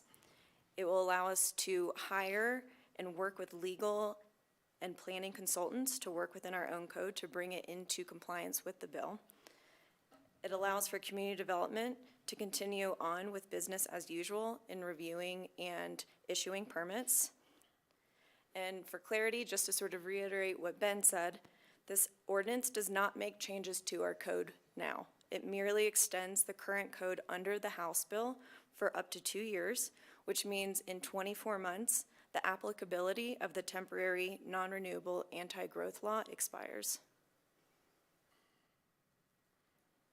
So staff recommends that City Council read and approve Ordinance Number 11, Series of 2023, implementing a temporary non-renewable anti-growth law within this House Bill 1255 on first reading. Happy to take any questions or have further discussion on this topic. John? No questions. It's pretty clear. Thank you. Bill? Thank you. Thanks, Haley. Thanks, Ben. A few questions. Number one, can we make changes to the land use code during the effective period of this ordinance, I suppose you call it? So this ordinance does not open the land use code for edits. This ordinance merely extends the current land use code as is, with the intention that we'll come back at a future date with a policy resolution to make amendments to the land use code so that it can comply with House Bill 1255. But this ordinance, as it stands, does not open the land use code for edits. I understand. Let me elaborate on my question. If we wanted to make amendments to other elements of the land use code unrelated to anti-growth, are we allowed to do so during the effective period of this ordinance? Yes, absolutely. I think that it continues the entirety of Title 26 as it currently exists, which, includes all the provisions around amendments as they may be, and particularly amendments that we would sort of issue in response to this outcome that we're desiring. Okay. Why 24 months? Why not a shorter period of time? 24 months is what is allowed within the bill, I understand. Why did you select 24 months instead of a shorter period of time? because that's the maximum amount necessary, or the maximum amount that is given to make the land use amendments. I feel that, there's the possibility of doing it in a shorter time, but given the complexity of the land use code, the possibility in hiring consultants to help us, especially on the legal side, understand the inner workings of GMQS and how the House bill is regulating this anti-growth law, we'd want to give ourselves the maximum time necessary that the bill provides. Could you do a shorter period of time now and extend it to up to 2 years within the 5-year period? I don't know if the bill gives us the possibility of doing this temporary anti-growth law twice. No, you can't. You can do it for up to 24 months during a 5-year period. You could do a shorter term and extend it the way I believe it's written. Staff has looked at it as just utilizing the 24 months because that's what was provided, but clearly that would be up to council. Yeah, my concern would be that we should do this more quickly and more efficiently than taking 2 years to do it. So that's why I asked that question. And I think lastly, my ultimate question is, can we wait to implement this until we understand better how it impacts Title 26? And the sub-question would be, what could happen? What are the negative ramifications if we don't adopt this now? what might we experience? It's not like we're automatically going to issue somebody a permit for whatever they want to do, to build a high-rise building or 100 new houses. So what could happen? So this is first reading, and these are questions that are very valuable for second reading. So if this is a request from Bill to have this information going forward, that'd be great. But this is first reading, so you have to give staff an opportunity to prepare their answers and get you the full information. Well, sure, if they can't answer today, that would be appropriate, but I think this is valuable for our discussion and I thought understanding. the last three questions that you asked are a little bit involved and could use some discussion. And when we get to second reading, we can really have that full discussion. So all good. I'm not prohibiting them from answering you in the short now. I'm just saying, like, this is going to come back at second reading. Yeah. My quick response to that, Councilmember Guth, is that I think that this bill, as we understand it, is going to come into effect in August, August 8th, I believe.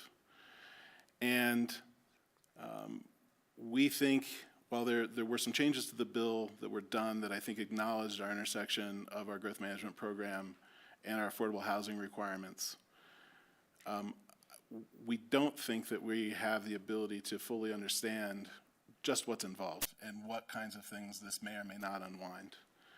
And so to try to wait to fully understand what the implications of this are, we think that it's prudent to have this into effect so that there's no uncertain either overlap or gap between when our current code might take into effect and however someone might interpret 1255 in the application to our code. And so we think that this is the most predictable response that gives, frankly, the development community and staff both predictability about the rules between now and the expiration of Ordinance 11 should it pass. Without that, we think it raises uncertainty about, and right now we don't know what elements are uncertain because, we've got a complicated code and this is a brand new state law. Thanks. I'm good. Thank you. Any other requests for information or questions at this time? One real quick. Go right ahead. Bill asked a bunch of questions, but can it be shortened? Like if we approve 24 months and we find out we don't need the 24 months, can we shorten it? And yeah, with that, it's just, does it make sense to build up or to go full 24 and then come back if needed? My sense is that if we, and I think it's possible that this isn't simply one amendment. It could be over the next couple of years a series of amendments. But I think if we get to the point where we feel like we've responded, the code's compliant, we've made the changes that, staff is recommending and council agrees with, certainly I think that would be an option for council to, recognize that we've now got a 1255 compliant code. And we could cut it short from 24 months. Correct. Yeah. And I want clarity on a little bit of Bill's first question. He was asking, or at least what I partly heard was, and the second time you stated it with other pieces of the code, but can we make amendments to Title 26 in any way as we go through the next 2 years? Yeah. I think in essence, if we are opening the code, then it's opening the entirety of Title 26, as we are unsure of where this may land in certain sections. So I think that the intent would be to open the entire code for amendments to bring it into compliance. Yes, but could you bring forward amendments to the code throughout the 24-month period? Yeah, it would require the typical amendment process, policy resolution, et cetera, but yes. Yeah, the reason I asked is because we talked about during our retreat, community vibrancy and building community, and one of the things that we are interested in exploring further was how do we incentivize commercial uses to be the types of uses that we want and need in this community, and I think that requires some work within the land use code. Right. So that's my specific concern is can we continue to do that work? Or does this somehow freeze our code in place for the 2-year period? I do not believe it freezes the code in place. Part of the purpose of this is to amend Title 26 so that it complies with the state statute. aspects of it that are not affected by the statute can be addressed as you see fit. And we state in the ordinance that it continues Title 26 as amended. So it's only the amendments that are attempting to address 1255 or the main purpose of taking this action. Amendments that have no impact on 1255 or 1255 has no impact on the current code can be amended at any time. Thanks. You guys agree? Any other questions or comments on first reading?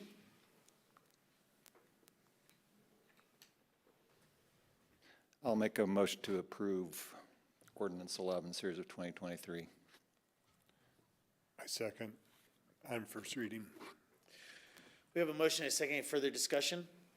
Would there be any support for doing this as a 12-month initial period in order to expedite the effort and extend if necessary? Not from me. My experience of putting time frame on things that are unknown and uncertain at this time I think the best way to do it is to give these guys the go-ahead and give them the space to work in. And, they're confirming that their goal is not to come back to us on June 6th of 2025. They want to get to us sooner. We also have the opportunity to make some of those changes along the way. I'd recommend leaving it at the 24, letting them get to work and they know from the sentiment that we're sharing with them that, yeah, our interest is not taking a full 24 months. But that would be my take on it. I don't know about other council members. Well, I think it's an amendment that can be moved forward at second reading. Thank you. It can also be moved forward at first reading, if there's interest and support for it. Are you making that amendment? I'm asking if there's interest in it before I make the amendment. Seeing none, we have a motion and a second. Any further discussion? Can we have a roll call vote, please, for ordinance number 11 on first reading? Counselor Doyle? Yes. Counselor Guth? Yes. Counselor Hohenstein? Yes. Counselor Rose? Yes. Mayor Tory? Yes. Thank you guys so much. Thank you. Thank you. Well, that about does it for the day. That will bring us on our agenda to our public hearings. Tonight is ordinance number 10. This is obviously the lumberyard affordable housing project. We have, just for the viewing audience and those that are in attendance here tonight, we are going to go through a full presentation by staff and applicant.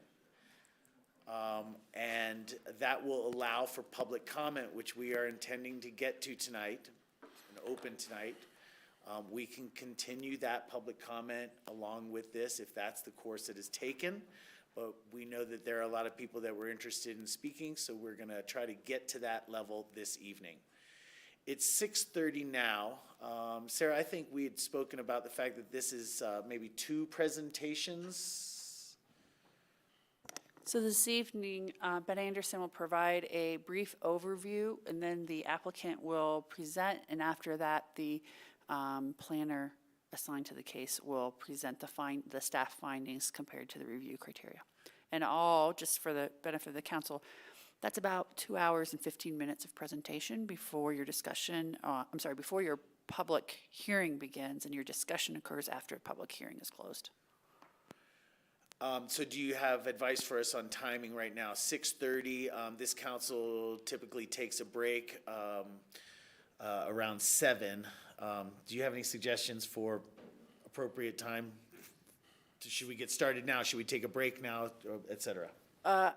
If you either should break now or know that you're at least an hour and a half away from your next opportunity, unless you choose to stop someone in the middle of their presentation.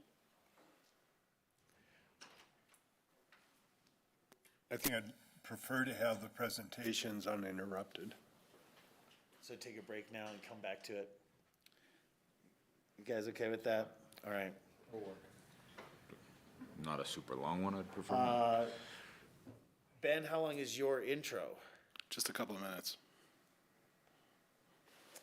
An appetizer? So don't start it. I would All right. suggest you would take 20 minutes, go grab your dinner real quick, and All right. we move forward there. That's what I was looking for. Thank you. Thanks. We're going to take a 20-minute recess.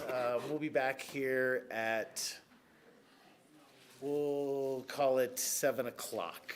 We'll be back at 7 o'clock. Like we said, we have a little bit of a presentation time then, and we will be completing the rest of our agenda this evening. Thank you.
they were picking up hot, things that were not part of the Once again, I'll say welcome back. We are back from our dinner break in our June 6, 2023 regular meeting, and we are on to our public hearings.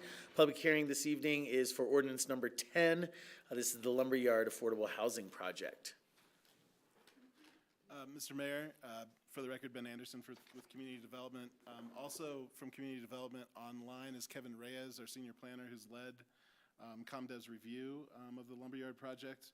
Kevin's a little under the weather, and I thought for all of our benefit, it would be better for him to be talking to us from home. So order of operations this evening, I'm going to give a really brief introduction, hand things over to Chris and his team, and then Kevin is going to be presenting staff findings on review criteria. Obviously, this is a major project with major community interest that we've been working on for quite some time.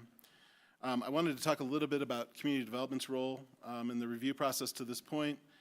I think the city of Aspen as applicant, we've had major projects with the city as applicant previously, whether it be Burlingame or this building.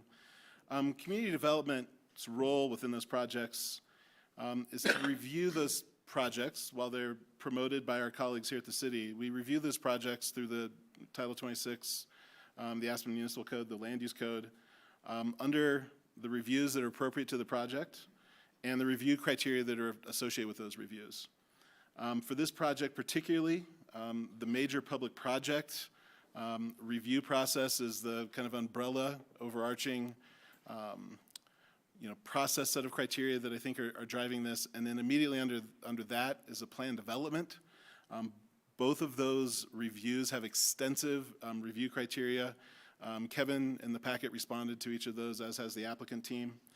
But then related to that, there's lots of conversation about the rezoning of this property, the subdivision of this property, transportation and parking issues, growth management.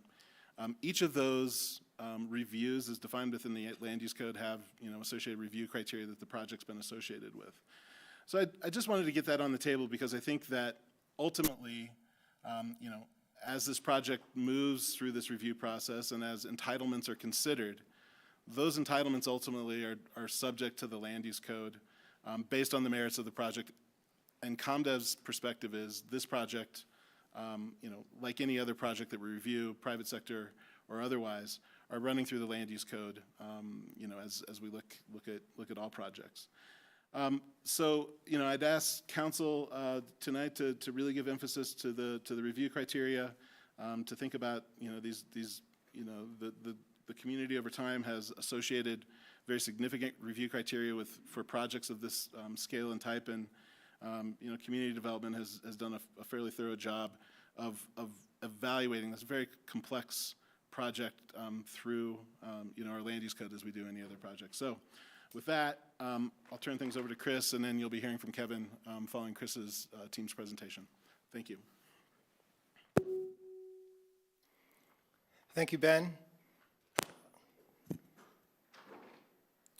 Thank you very much, Mayor and Council, for the opportunity to represent the City of Aspen as the applicant for this very important community project, major public project, which is a specific application criteria as a major public project. My name is Chris Everson, Affordable Housing Project Manager with the City of Aspen Capital Asset Department.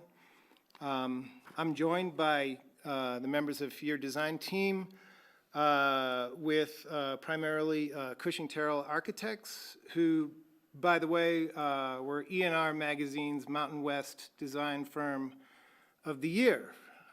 So congratulations to Cushing Terrell for that award. Congratulations to Aspen City Council for hiring what apparently other people agree are the best of the best. So this is Laura Doherty. She is architect and project manager with Cushing Terrell. We've got, I'll go in order. Giles Thornley is with Connect One Design, a subconsultant to Cushing Terrell. We've got Randy Rhodes, who is the director of affordable housing for Cushing Terrell. And we've got Nicole Olmsted, who is our project planner and who specializes in planning for Cushing Terrell. I'm going to go ahead and share my screen to start our presentation, and I encourage you to buckle up. Click, click.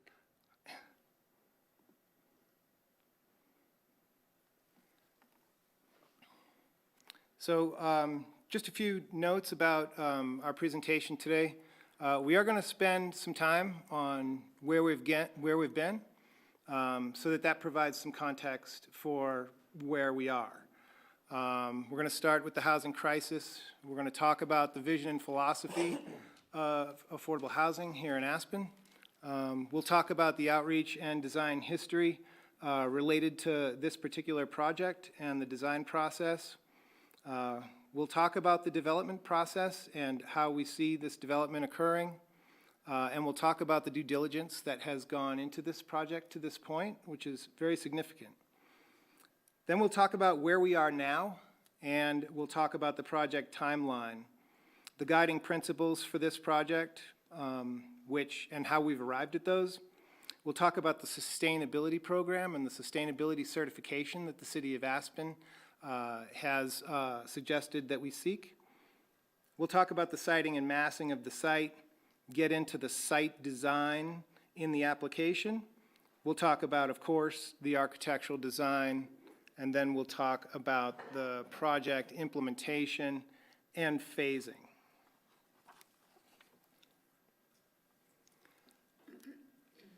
Over the course of many work sessions with Aspen City Council, as we've gone through the design process, we have tried to consistently ask very specifically what we're asking of council each time. Today, our asks of you is to acknowledge with us that there's an affordable housing crisis, that the city plays a critical leadership role in addressing that crisis, and that the city is a capable and proven facilitator of the development of affordable housing here in Aspen. We'll mention that the entitlement process, which is what we're doing here today, reduces risk, time, and the cost for future development partners that we may seek throughout this process. And finally, and pointedly, we'll ask you to approve the planned development for this development.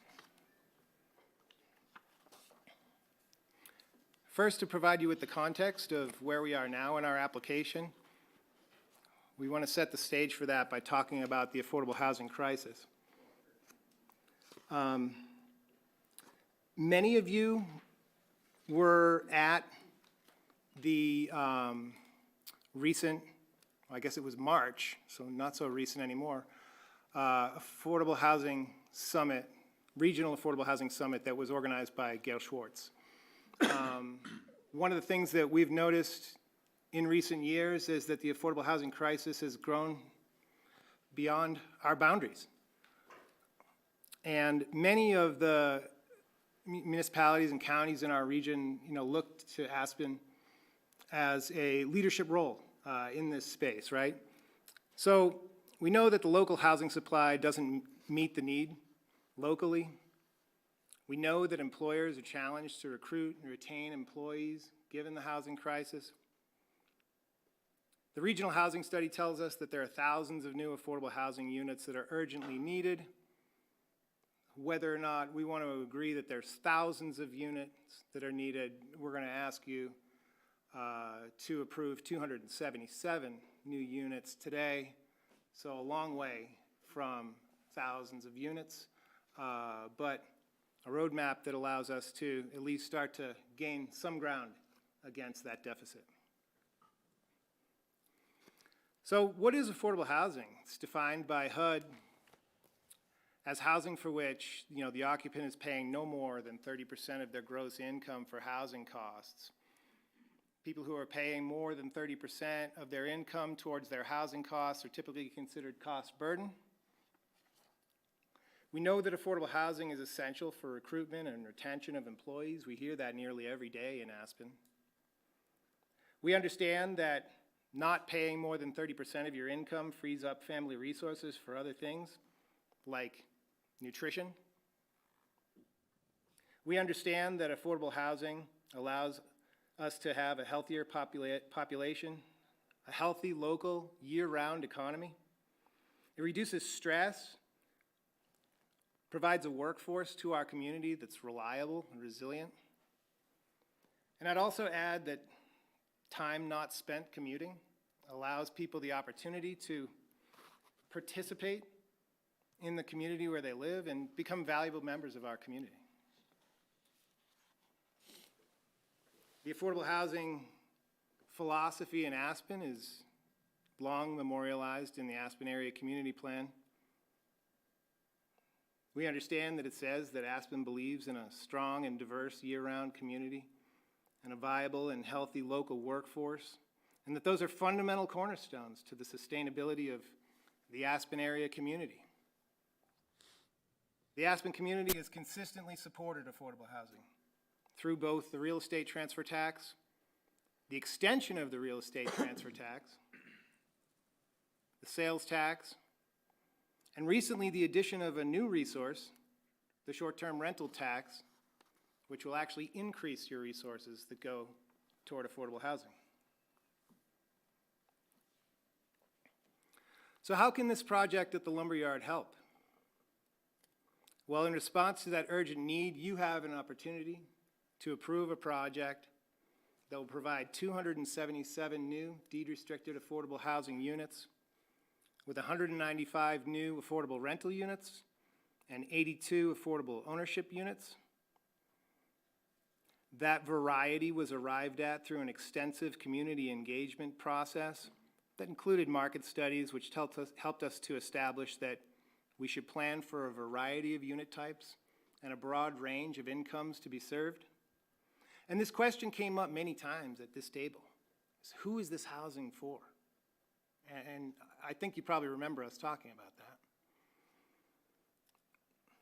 So if you look at the broad range of incomes in the large blue box on your screen, you'll see that those first two rows represent income categories 1 and 2.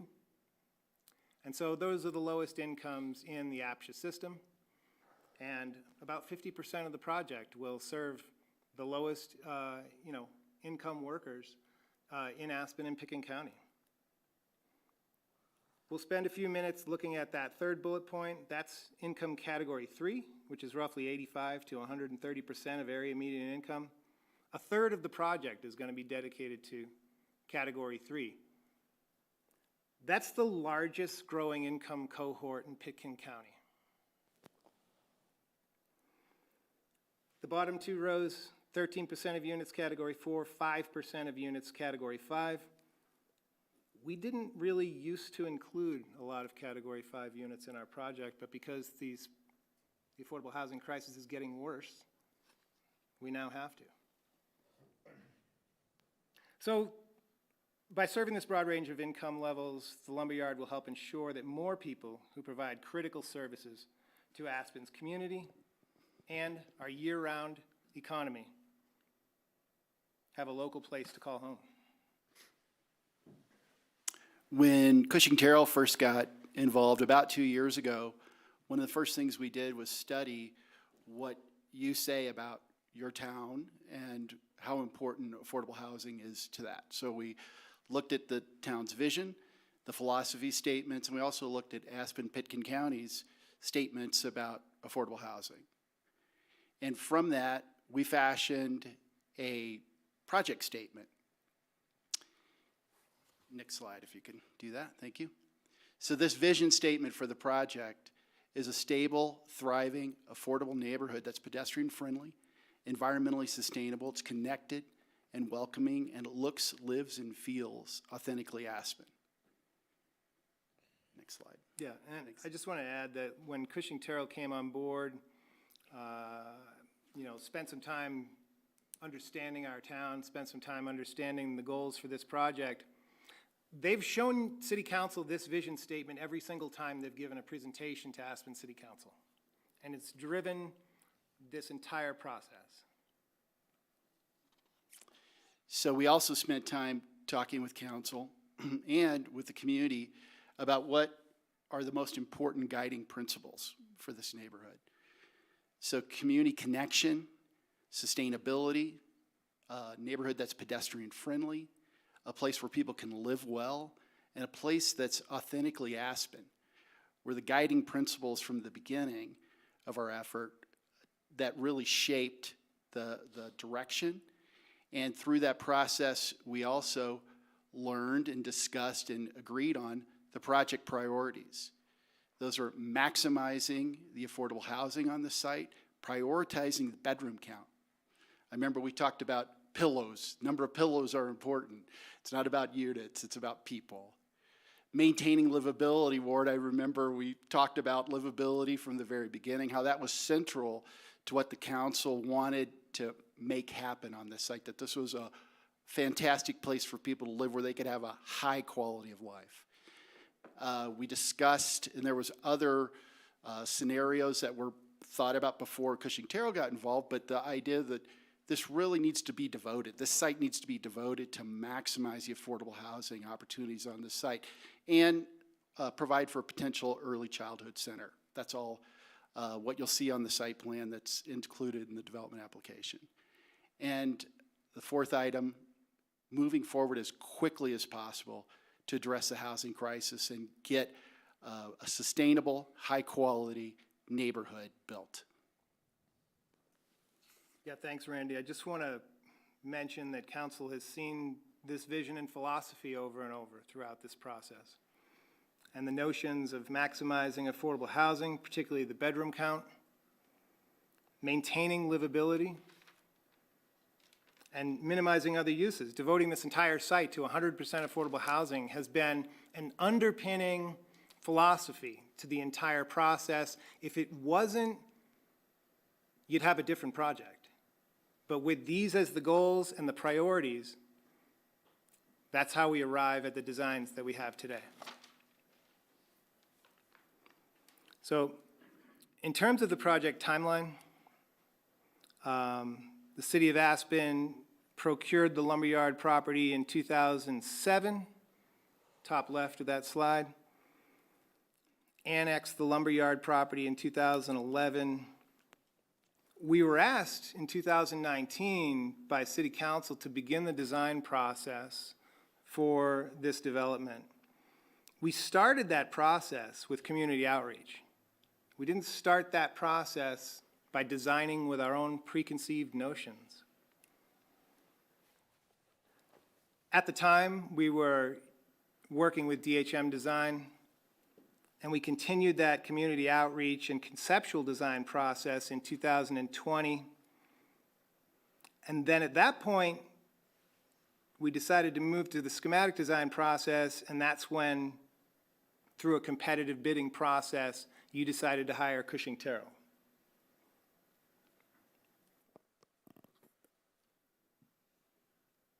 And from there, we picked up the ball. And we began to evaluate what was done before us. And we were tasked with really analyzing the parking and those coming up with parking alternatives because there was a discomfiture with 100% underground parking. And so we were tasked with other alternatives to doing that. And so again, through that process of meeting with you, getting community feedback, designing, we came back and arrived at a complete schematic design, which we've then submitted for our development application and PD approval. And so that's where we are now. So if we flash down below to, you are here in June 2023. It's about 8 months since we submitted our development application, and we're sitting here today. This is actually a very important threshold that we're standing on. This really opens the door to the next subsequent steps of this project, of opening that door to really digging into the construction documents, really getting into the development piece, which we'll get into more in this.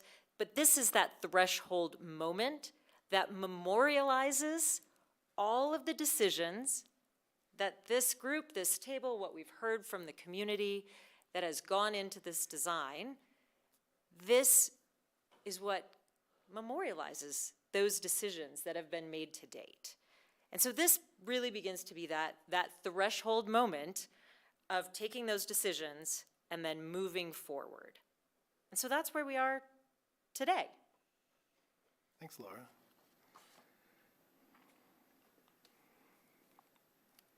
So the little graphic in the lower right-hand corner of the screen is like every circular graphic you'll see by every consulting firm that ever performs any services of any kind. But it's exactly what we've been doing for the past 3 years, and this is a long list of all the time and effort that's gone into that. You know, you've been involved in a continuous feedback loop with your own community. It started in the fall of 2019 with the first round of community outreach on this project.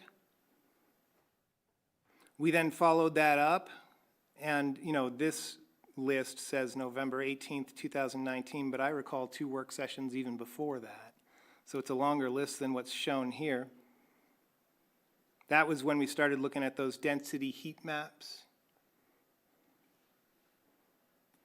Then we went into the winter of 2019, 2020. I recall we did community outreach out at the AABC. Again, this was before Cushing-Terrell was here. We were working on what goes into the conceptual design, right? The first thing you did was go out and listen to the community. Brought that stuff back March of 2020, brought site diagrams that looked at a density range from 140 up to 215 units. We're well beyond that now. Came back July 6, 2020. Oh, we didn't come back. We were all at home. Remember that? Remember those days? 3-hour work sessions, staring at the screen. Because we were challenged by the city council to look at higher density solutions for this project site. We looked at density ranges from 216 units up to 500 units, 500 plus. Then we were asked to go back out for community outreach round number 3 in 2020. That was still during COVID. A lot of that was online, website, surveys, emails.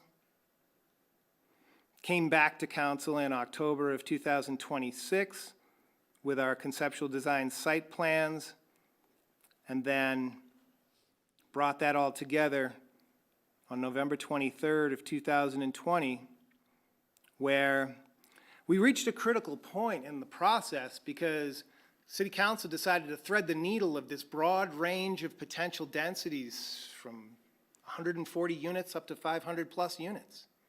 That's a big range. And the City Council zeroed in at the conceptual design stage on 310 units. We agreed to move to the schematic design phase of the process, but conditionally, because Ward, you and some others had serious concerns with 100% underground parking. We talked about impacts, both cost impacts and environmental impacts of 100% underground parking, right? So conditionally, we agreed to move forward with schematic design with the understanding that we were going to look at parking alternatives, right?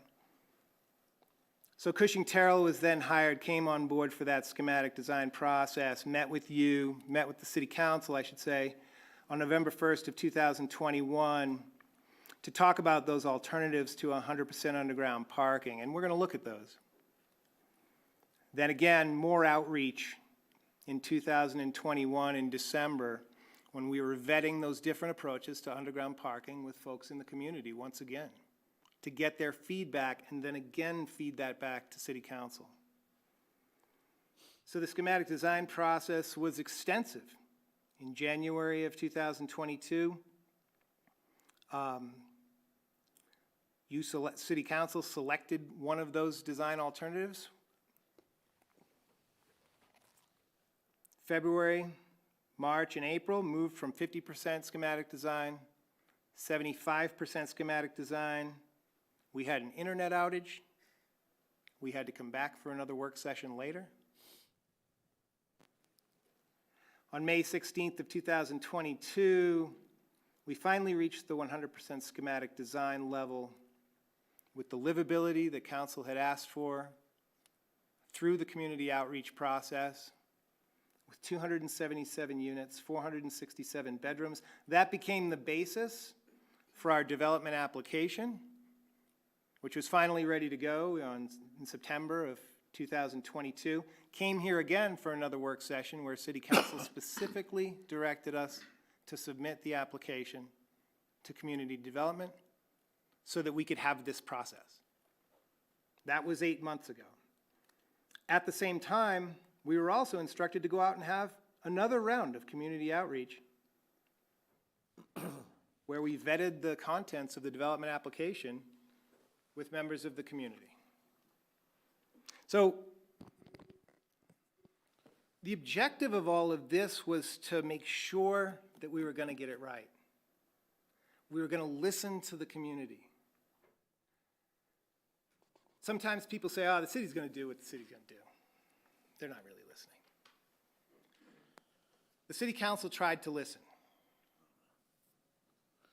and should be commended for this amount of effort. Again, the objective was to go slow, to get it right, so that we could go fast and make good on commitments to make a dent in this affordable housing crisis. So we're going to go back in time and talk about that initial community outreach that took place. Back in the fall of 2019, we were talking about very broad topics, such as the population that should be served, the amount of ownership versus rental, the broad range of densities. I think the second item on this list is the building material supply operation or the existing lumberyard operation. Sam, you asked about this.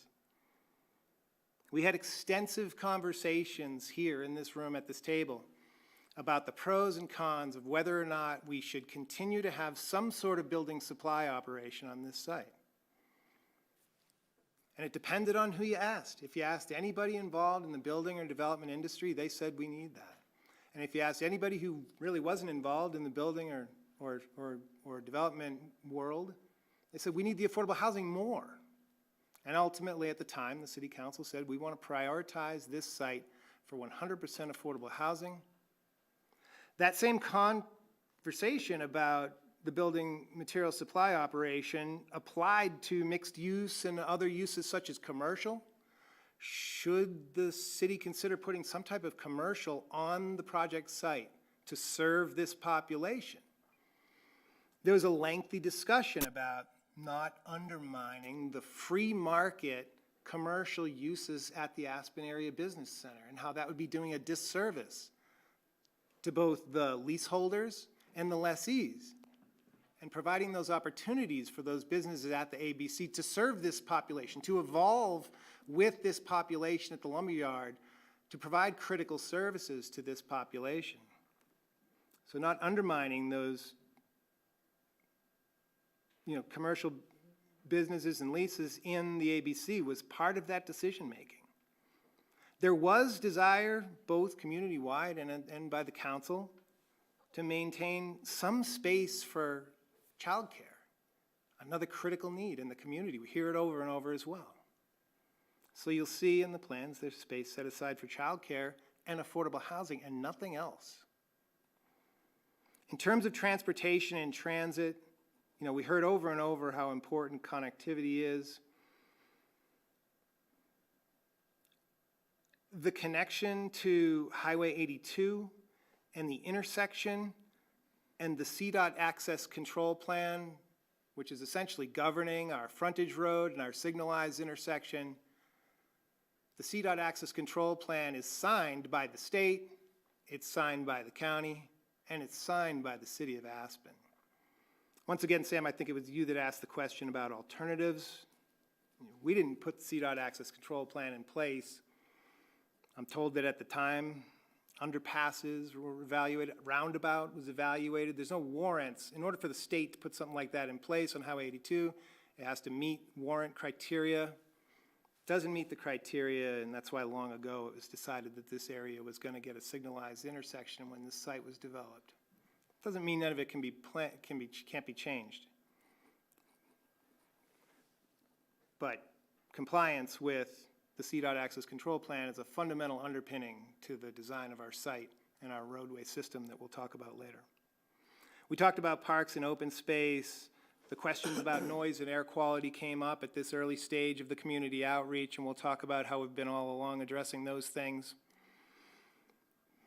Started to receive design advice from numerous different parties, and so DHM walked us through this process of creating, these heat map approaches to density about where on the site it might be appropriate to have more or less density, connections to adjacencies, more density nearer the ABC portion of the site, more density sort of hidden behind the mountain rescue building.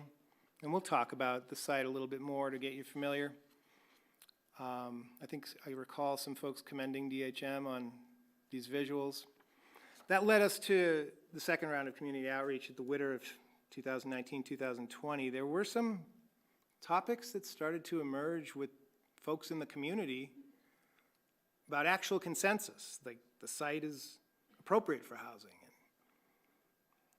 And the city should serve a variety of demographics on this site. Trail connections, open site areas for people to enjoy, critical components to that livability piece. We heard loud and clear and over from the folks in the AABC, do not, underpark this facility because the ABC already has vehicular issues related to circulation, related to parking. We heard that access to transit is a priority. It's a critical part of our application. We heard about the need to mitigate noise as much as possible, and we'll talk about some of the strategies for doing that. We did hear opposing viewpoints about density at the time. And we don't only talk about the consensus items, but we should talk about where people disagreed. Some people said, we're better than here. Look at the lumberyard today. I was just there yesterday walking around. Place is not a great place. We're going to make it into a great place. People thought, we're better than here to put as many as 400, 500 units. That's what some people said. Some people said it's an appropriate place for housing, but 200 plus units is just too much to ask. So again, March of 2020, we started looking at site diagrams, pretty rough stuff, but density ranges, 175 units, 140 units, 215 units. We got told to go home, and we got told to sharpen our pencils and come back with higher density alternatives, which we did in July of 2020. So we had site layout concepts with some 200 units, some 450 units, a combination of building layouts with something like 10 to 15 buildings, some layouts with as few as 7 or 8 buildings. And some of these look pretty familiar with our current designs too. You can also see in those small diagrams that our frontage road and our driveway intersections start to be in compliance with the CDOT access control plan early on in the process. Council directed us to go out and do more community outreach, and you can see that the specificity of the community outreach starts to build. We start talking about the unit mix. Started hearing from folks that it should be some 60-40 split between rental and ownership. I should say ownership and rental. Actually, that's incorrect. It should say rental and ownership. Whereas our preconceived notion was that this was going to be almost entirely a rental facility, if not entirely a rental facility. But the community told the city council otherwise, told the city council to consider, making some third of this, 40%, into an ownership facility. We heard from folks that, some 2/3 of the units should be studios and 1-bedrooms, and roughly 1/3 of the facilities should be multi-bedroom units. We all know that that evolved throughout the process, and we'll talk about how it evolved a little bit more from here. We were asked, again, to increase that ownership percentage, increase the number of two-bedroom units was one big thing we heard at that time. And in terms of parking, 75% of the some 1,000+ people who we surveyed supported underground parking. 99 people, and these were people who saw themselves as potential residents, 99% of those people said they needed a parking space. We're all well aware that people in affordable housing, even though they don't drive their cars to work every day, and we don't want them to drive their cars to work every day, we live in the Central Rocky Mountains. People need to have a car, and they need a place to put it. So, only 14% of people who saw themselves as potential residents said that they'd live there without a car, right? So right away we knew that mobility alternatives were super important, but that they don't reduce that parking demand, right? Because a lot of it is car storage.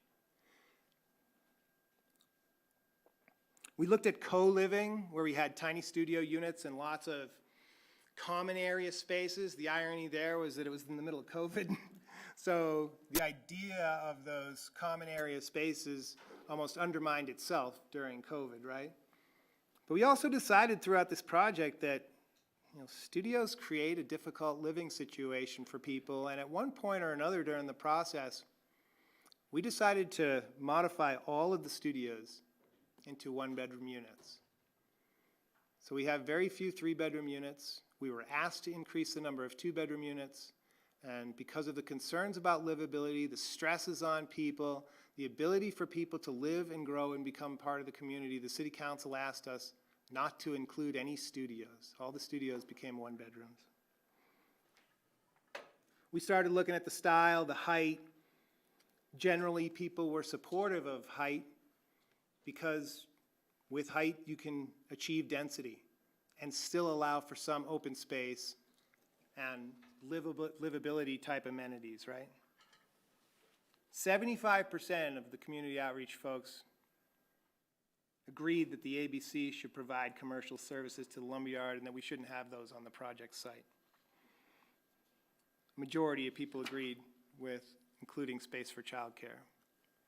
So again, we brought all that information back to City Council to help us prioritize that. We started looking at building heights and densities of 250 units, 300 units, 330 units. But the range of densities that we're starting to look at is narrowing. Now we're looking at between 250 and 330 units. We're looking at, in some cases here, mostly three-story buildings, some two-story and three-story structures. That too evolved as we went along. We started looking at the amount of open site area that we can provide for that key livability piece.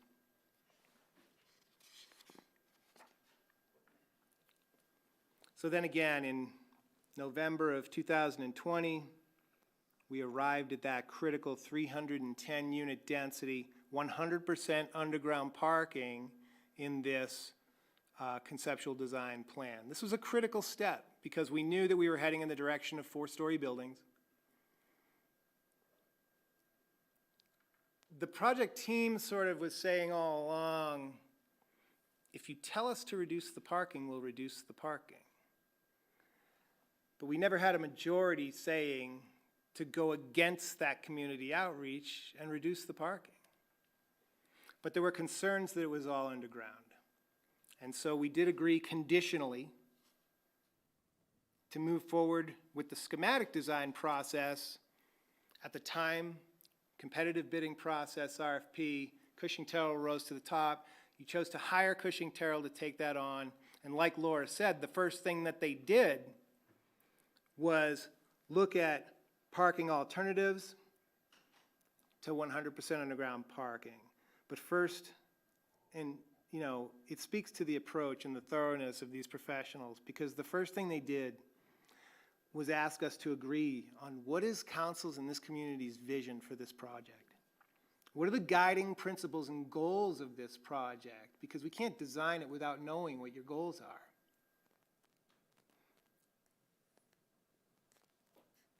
They asked us to confirm the range of the parking alternatives so that they could understand how much parking do you think you might want to be aiming at, right? So the guiding principles presented, they reflect these project values to prioritize quality of life through livability, open site area, otherwise called green space here, energy efficiency. 60% of the folks who participated in our community outreach not only supported, higher than code level sustainability goals, 60% of people supported a sustainability certification to hold the local government, to hold them accountable, right, for doing what you'll say you're doing.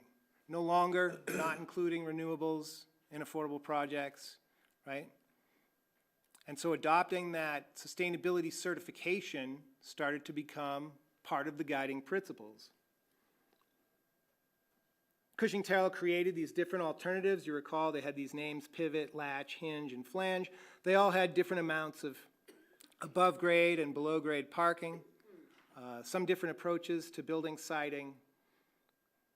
You can see the pivot had 60% underground parking, the latch had 80% underground parking, the hinge had less underground parking, and the flange was an entirely surface parked solution. So the process initially started with a broad range of densities and zeroed in on a density level, and then rethought the entire parking process and again zeroed in on the amount of parking. Council directed the team to go back and do more community outreach. So this was a community open house that was held at the Limelight. I think a lot of people attended.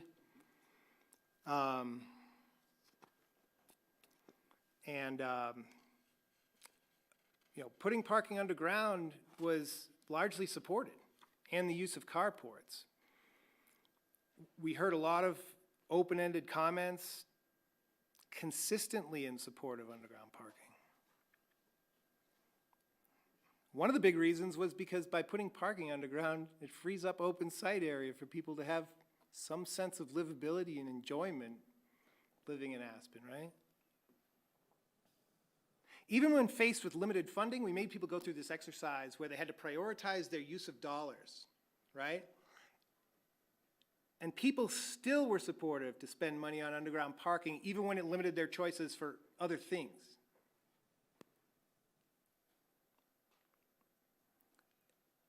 We started to look at the project priorities,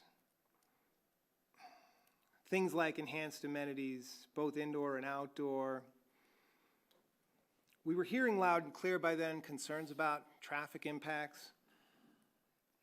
and the need for alternative transportation options. And again, there's a significant transportation proposal as part of this application.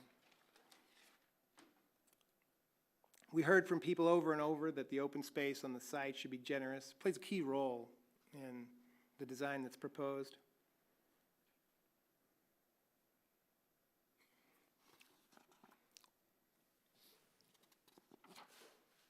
Brought all that information back again to Aspen City Council. We were directed to proceed with the hinge plan, which has evolved into roughly 50% underground parking, 50% surface parking. We'll talk about how this plan balances livability, community connection, sustainability, operational costs, and building efficiencies, as well as, of course, that 50-50 parking split. So in February of 2021, we were honing in on the design. Our takeaways were to continue to push on-site livability while maintaining that bedroom count.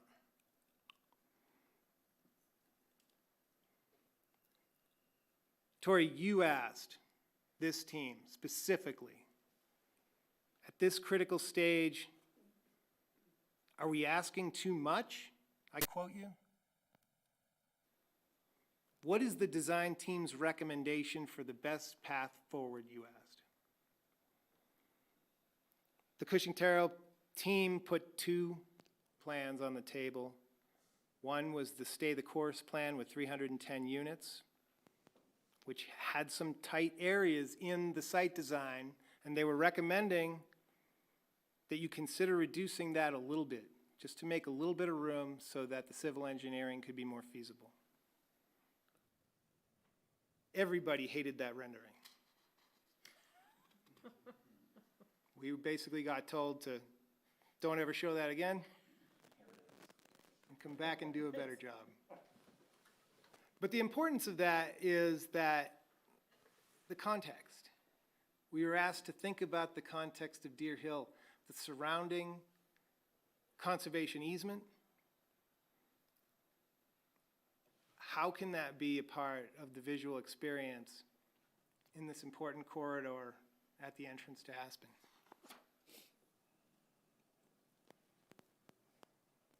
The internet outage. So this is where Laura basically presented the elbow room plan versus the Stay the Course plan. It was 310 units competing with 266 units, and we got told specifically that we don't want to sacrifice a single bedroom.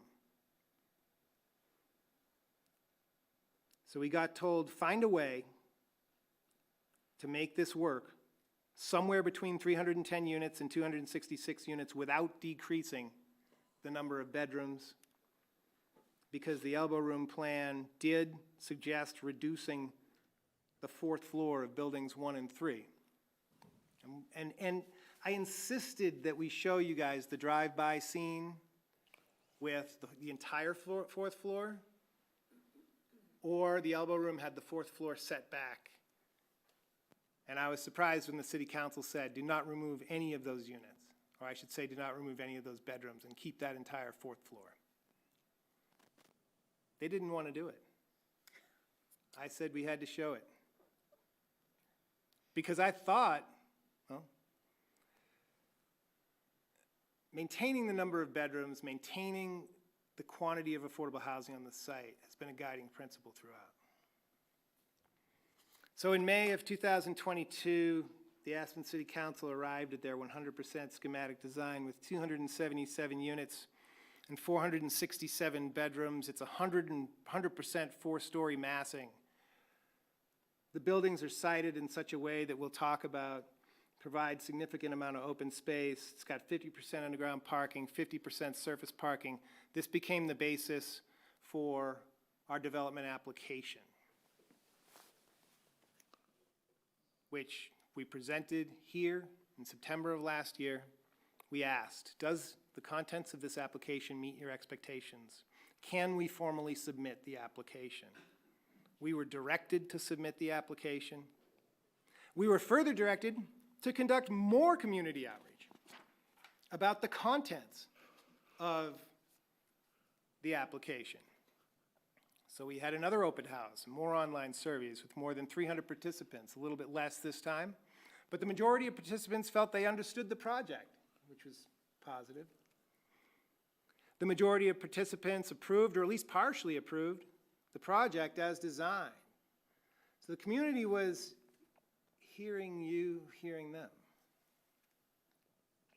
The majority of participants felt that roughly the right amount of community outreach was done. In fact, some of them thought it was overdone. The majority of people said they would use a fare-free dedicated transit route to and from downtown Aspen. We asked folks about what that transit route should look like, provided them with some options. There was a question about should we expand the Burlingame route or should this be a dedicated route? City of Aspen Transportation Department recommended a dedicated route instead of expanding the Burlingame route. The folks in the community outreach agreed. We tried to ask questions about alternative naming. Should it be called the Lumberyard? I mean, in 20 years, no one's going to remember that there was a lumberyard there, except for the fact that it's going to be called the Lumberyard. Most people agreed with keeping it the Lumberyard. So that's the full history of the community outreach, feedback, and design process. And we wanted to mention all of that in review because Had it not been for all of that community outreach and then filtering and prioritizing the feedback from the community, you would end up with a different project design. So the project design wasn't done by one person or two people just in their basement in a vacuum on their own. It was done through a long process of listening to the community and then prioritizing what we're hearing from the community at the city council level, and then feeding that back to the designers in an iterative way. And you can see how the topics of the community engagement started out very broad and then started to narrow and narrow and narrow and become more and more specific. So that starts to lead us to where we are now. And we wanted to talk a little bit about why the entitlements process is important. Okay, but first I got a question. How much of a majority supported the name Lumberyard? Good, I'm glad he didn't hear me. Happy to go out and ask them again. Nicole. Yeah, thank you.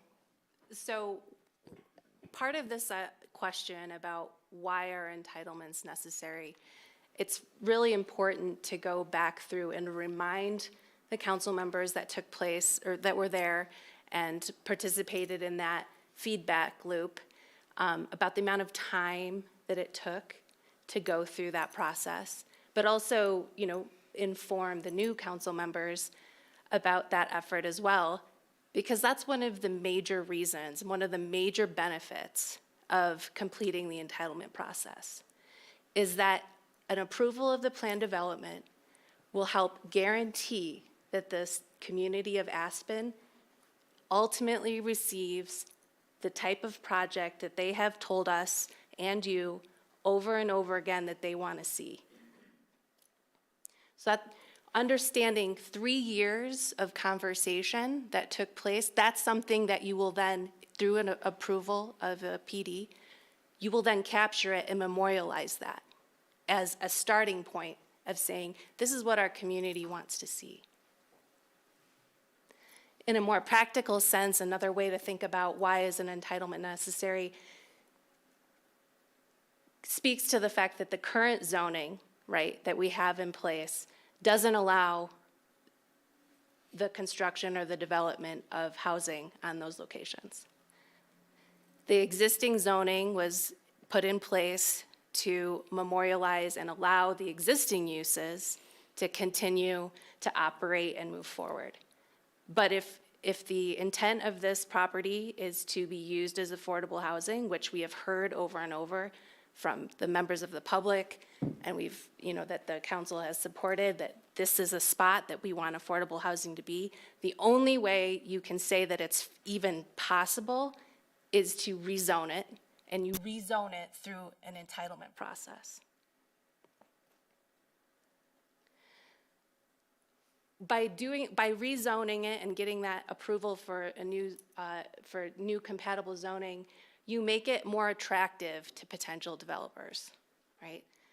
I'm sure, Bill, you probably know this, right? If you're looking at a new project and it's zoned, you know, for public lands or conservation, you know right away that's not a good spot for a new affordable housing project. Right now, that's what the city of Aspen has. You have a piece of property that's not zoned to accommodate housing development.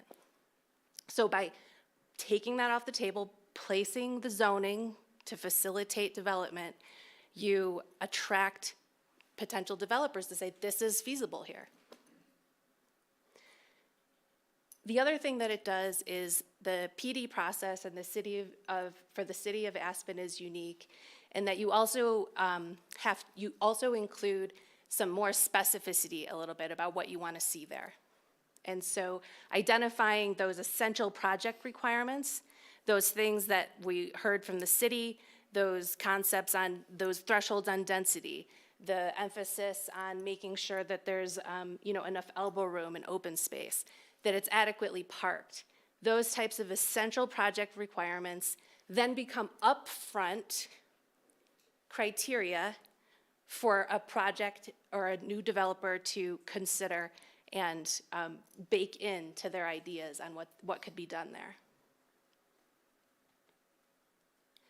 Again, this idea of memorializing public priorities and decisions made up to this point regarding these essential elements, we just can't stress that enough, right?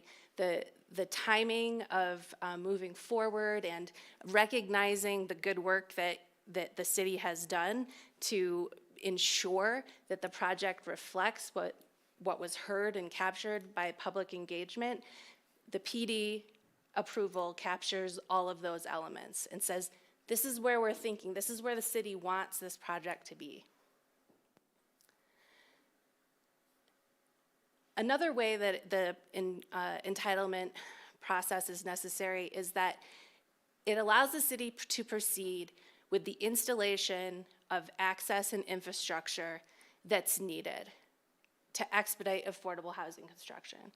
So the council members might recall this idea of phase one. We'll get into phases a little bit more in detail, but phase zero, thanks. Yeah. Phase zero essentially means City of Aspen is going to come in and we're going to put in all of the infrastructure to make it ready for a developer to come in and do what needs to be done.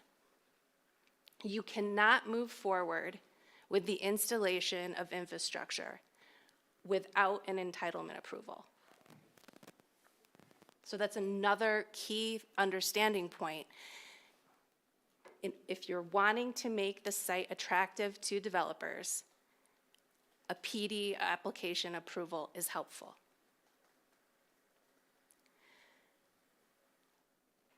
The PD process is also amendable, right? So the City of Aspen has a specific amendment process that allows for changes to the approval to take place, which is significantly less complicated and time-consuming than getting the initial approval. We just talked about 8 months that went between submitting the PD application to where we're sitting now. That's 8 months, right? And before that, 3 years of public engagement and design work and feedback loops of designing, redesigning, asking the public, does this look right? Does this meet your need?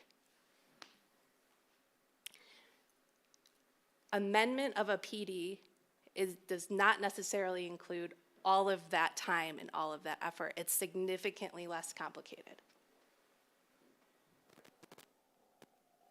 The PD approval will also help attract proven affordable housing developers with experience in Colorado and property management capabilities to create a long-term partnership, public-private partnership with the city. And I think this is a really important thing to keep in mind. This almost is one of the most defining aspects for why entitlement is necessary for an affordable housing project versus why it might not be as necessary for a traditional market rate development, right? We want to make sure that whoever is hired or whoever is partnered with the City of Aspen is the right fit. We need somebody that can maneuver through the complex financial resources that are out there.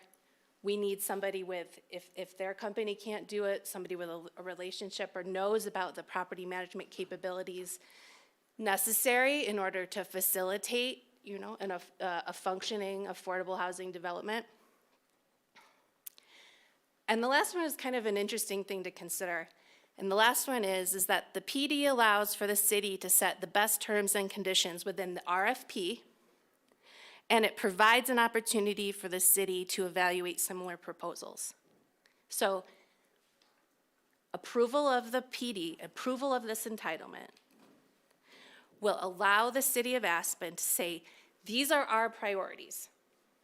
This developer, this is what we need to see. There's not a whole lot of wiggle room. This is what we've heard from the public. This is what we think the public has said that they want to see. This is what we would like you to respond to. And then it also allows the city to take a look at a proposal based on the same project across the board, right? So individual companies will be looking at the same parameters, the same set of bottom line criteria that were gathered from the public, captured during that 3-year process. And it allows the city to take a look at all of them and say, this one is way too expensive, right? Because these guys over here are saying they can do the same thing at less cost. Or this third one, we didn't even think about what this third developer is proposing here. This is a really neat idea, right? They're taking this concept and they're taking it even further than we even could imagine. And so it gives the city a starting point to evaluate and select the appropriate development partner, which will be such an important decision for the city to make. Thanks, Nicole. And Sam, I think one of your questions was, in layperson's terms, what is an entitlement, right? And I think Kevin's presentation has that captured, and he plans to explain that. But in short, it's development rights. It's the right to develop the project that is defined in the plan development, the requirements of that plan development, and the conditions for that plan development. It doesn't mean that anyone's approving anything besides the development rights. We'll talk about what it means and what it doesn't mean specifically. So, in terms of the development process, you heard in the last slide, and we heard along the way from City Council, that public-private partnerships to deliver this project was something that was important to the City Council in terms of project delivery. And so, if we were putting in place a plan development that the City of Aspen intended to develop itself, we probably wouldn't need to build in flexibility. We could just write down what exactly we plan to do and then do it. But because we've known for some time that the City Council has preferred the delivery method to include public-private partnerships, the involvement of private development, we thought it was important to include in our application flexibility for those developers so that they do have some wiggle room to be able to do their jobs. So the application includes the ability to increase the gross floor area by 2%. We've looked at many different ways to implement these buildings. The building envelopes are going to be fairly complex. We're trying to provide some flexibility for developers in exactly what their building methodology would be. We want them to be able to satisfy the number of bedrooms, the number of units, but we don't want them to be locked in dimensionally to the point where they, well, we were going to use building methodology X, but we don't have the wiggle room to do it. So we knew that private developers would need that flexibility. In terms of the income mix, our application requests the ability to vary the number of Category 1 units by up to 10% fewer units. And by the way, we were asked by the Aspen-Pitkin County Housing Authority to make our lower income units flexible. We'll talk a little bit more about how flexible the lower income units are, the Category 1 and 2 units. But we've also provided flexibility, or asked for flexibility in our application to provide plus or minus 10% on the Category 2 and 3 units, and to provide up to 10% more Category 4 and 5 units, because making the rents work for any given phase is going to be an important aspect to feasibility. The building height accommodates some variation due to the landscaping and accessibility needs. What you'll hear is that accessibility is a huge component of livability, particularly for the most vulnerable members of our community. And we'll talk about the accessibility level that's designed into this project. So the plan development can be amended, as Nicole alluded to, in either a major or a minor amendment. And again, it's dramatically simpler than this initial approval of the plan development process. So these and other aspects of the plan development can be one way or another modified if a private developer has a huge need to make a modification, which, by the way, was done in Burlingame Phase 1. First thing that the developer did on Burlingame Phase 1 was come back to the council table and ask for some simple modifications to the plan development. So historically, it's been done before, too. Chris, before you move on, I was just going to add one more point, in that flexibility from the beginning had always been something that, as Chris alluded to, was important in compiling the PD application. And so our team knew right away, that that including flexibility in any way that we could or that we thought would be most beneficial, you see here. But even though we, as a team, identified these areas of flexibility, that doesn't preclude, like what Chris was saying, a developer from coming in and saying, this is great, we can meet all of the goals and objectives for the project except for this thing that we just don't know of as a team. It doesn't preclude a developer from asking for an amendment on whatever that element is. But what it does do is it provides the developer a much more simpler way of getting that parameter to reflect what is needed than to go through the entire entitlement process from the beginning. So I just want to make sure, that's a really important thing to think about. Our current application includes flexibility here, but there also is this catch-all that is an unknown that allows for flexibility to move forward in a much more simpler way. Thanks. So you might recall that we looked at this continuum of public-private partnerships, sometimes called a project delivery continuum. Ward, you probably saw me roll out this slide when you were on the Citizens Budget Task Force in 2008. On the left-hand side, more government involvement. On the right-hand side, less government involvement. In fact, on the right-hand side, fully private development.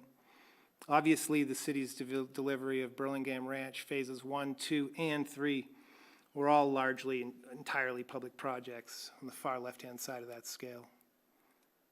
But one of the things that we've come to realize, and I think we talked about the Aspen Housing Partnerships, and you see the AHP star on there, being more in the range of the design, build, finance, own, operate, and maintain, is having less of that government involvement allows the private sector to do what the private sector does best, and particularly that long-term management piece. It provides an incredible incentive for developers to develop a quality product when they're not just building and walking away. When they're building and being asked to own the project for the long term, maintain the project for a long term, operate the project for 15, 20 plus years, they're going to build that project as though they're going to have to live with it every day, which they are, right? Now, we also look over their shoulder and make sure that in the long run, we're going to receive a high quality asset at the same time. So the lumberyard process, I should say the lumberyard delivery mechanism, the project execution plan, has long planned on having a high level of private development involvement. But because of the importance of this asset to the community, the City Council to this point has decided that the definition of what's included in that project should happen at this table. We'll talk about the delivery methodology a little bit more. So the table on the right-hand side shows something that's in your strategic plan. Your affordable housing strategic plan shows this table. It also shows a table of the some 400 plus affordable housing units that the City of Aspen has used that funding for to deliver to this community during that timeline. So during that 20 plus years, the City of Aspen's Affordable Housing Fund has collected more than $250 million. And you'll see that those numbers increase over time. We expect that those numbers will continue to increase over time.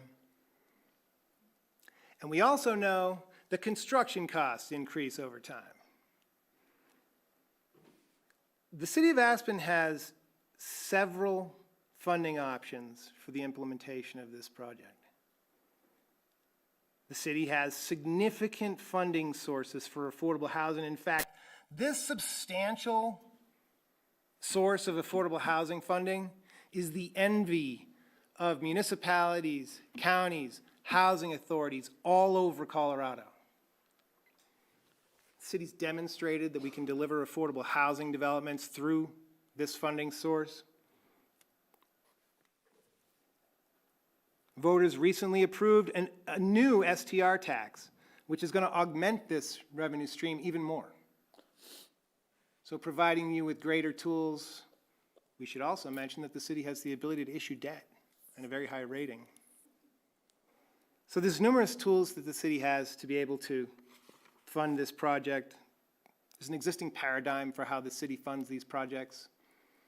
We're in the process of trying to complete the final phase of Burlingame Ranch. We hope to be selling those units this fall.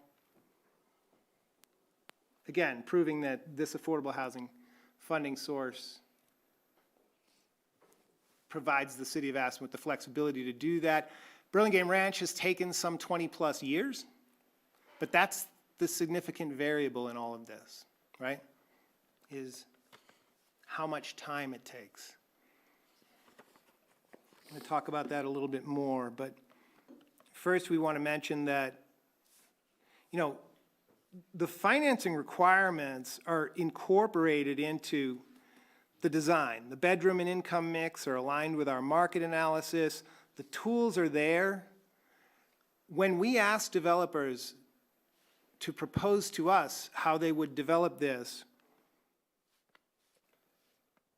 we're going to be giving them, and we're going to ask them to deliver to us, the tools to maximize the use of first mortgage debt, which we did on our AHP projects at 802 West Main and 517 Park Circle and 488 Castle Creek. The use of private mortgages is fundamental in rental projects.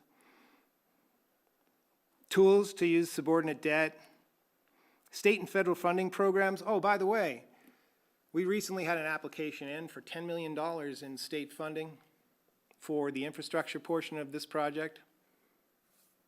Our application was thrown out because we did not have entitlements. So entitlements are crucial for pursuing state and federal grant funding, as well as to the pursuit of developer RFPs. Again, gives us the opportunity to define requirements.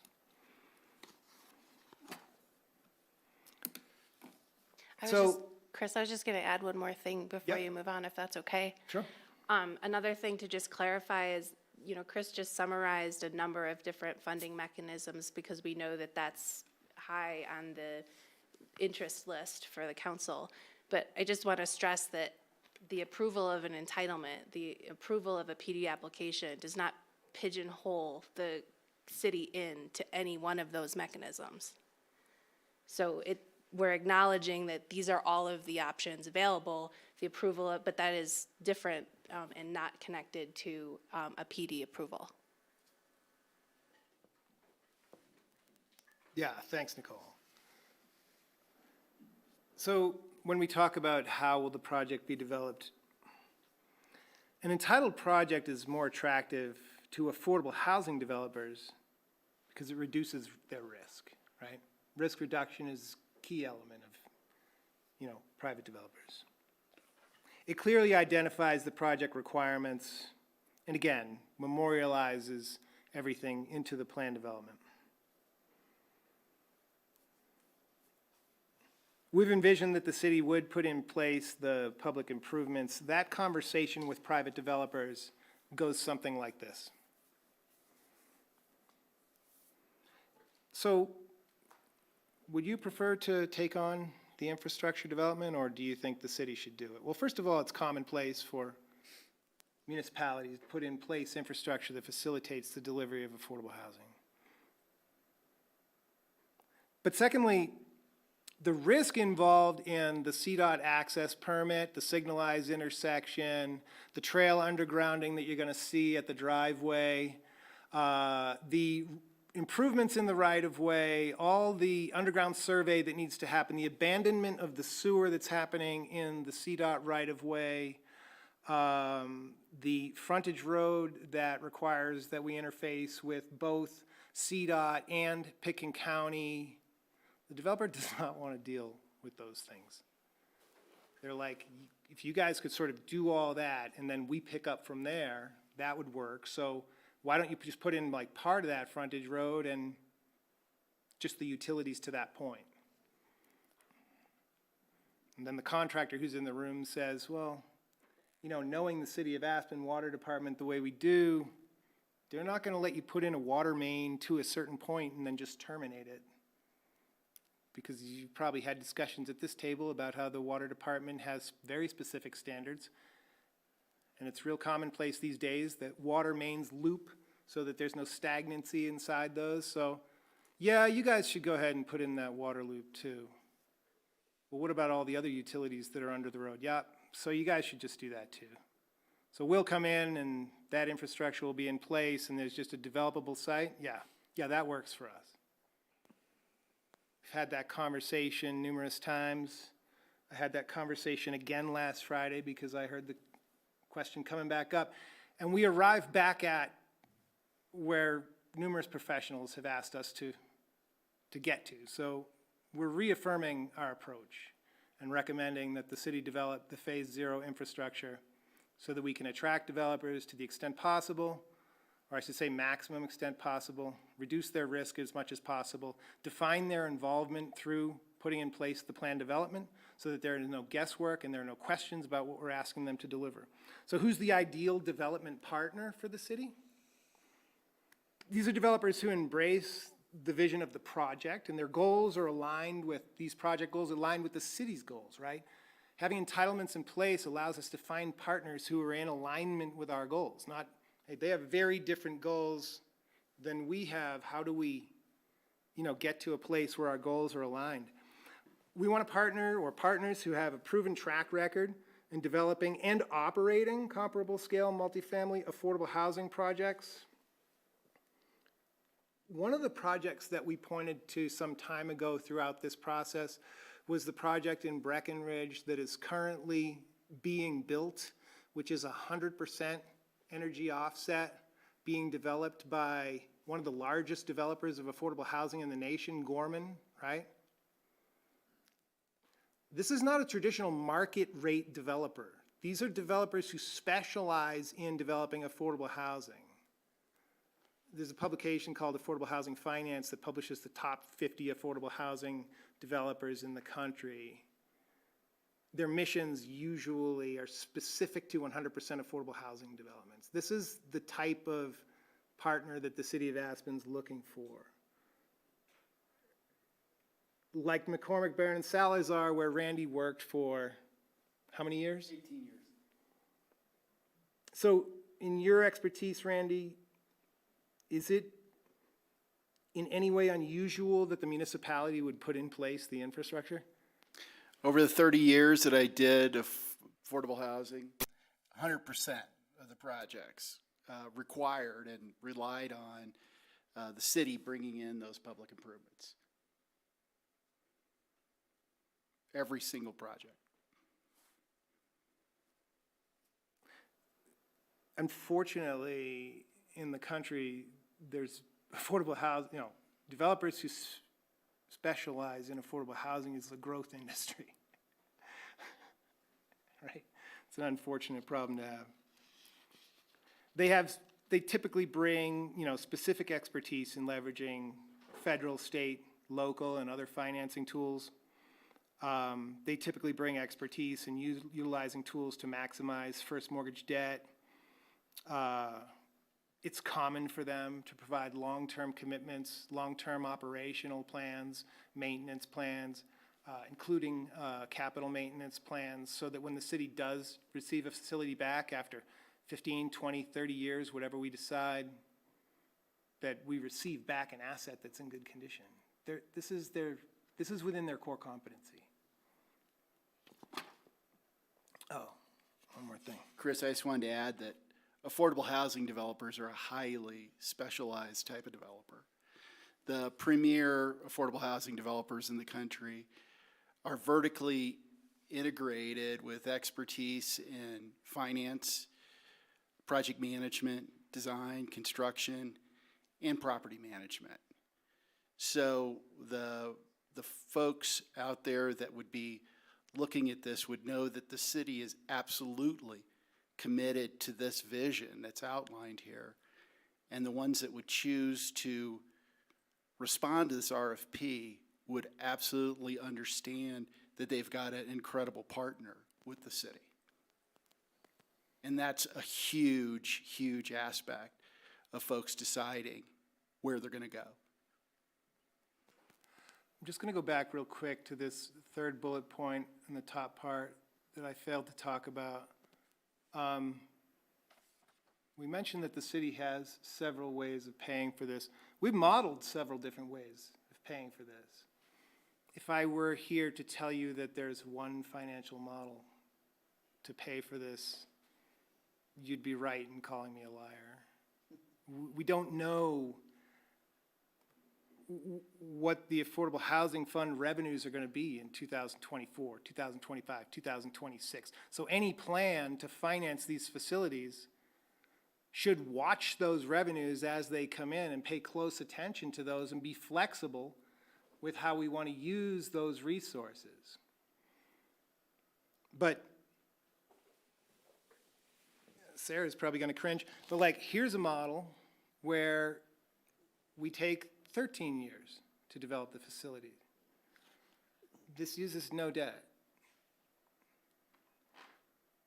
but it relies on certain assumptions about the continued growth of those affordable housing fund revenues, right? You know, I've got another model here where we do use debt, and the main thing that changes is that we can deliver the facilities in less time. Ward, you've talked about this forever.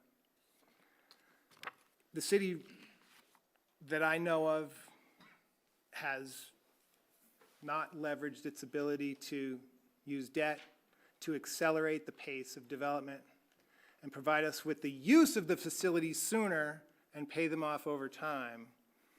By the way, nobody's suggesting that we're going to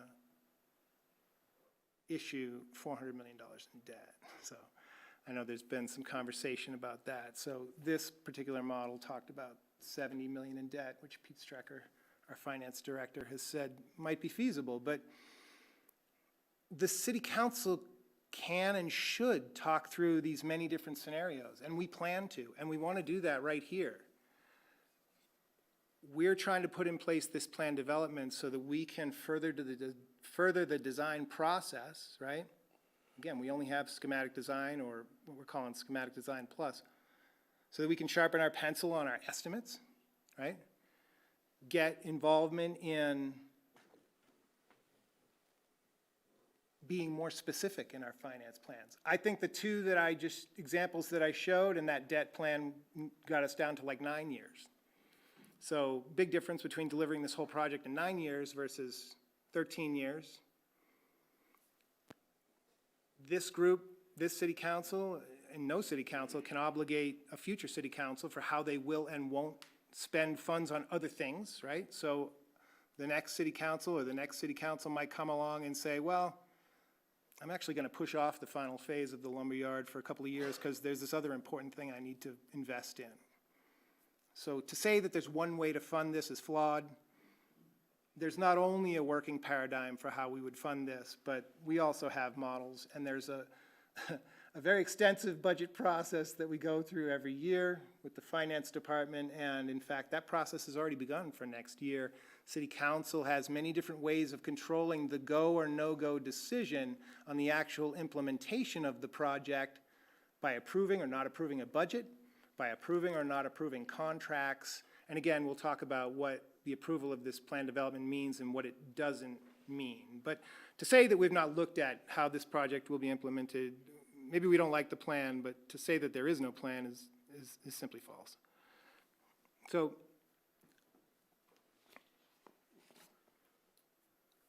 we started to talk about this phasing plan with the initial planning and design, roughly 4.4 million. Not all of that is spent yet, but that's roughly where we'll be when we get through this plan development process. So that's the investment before we even turn one shovel of dirt.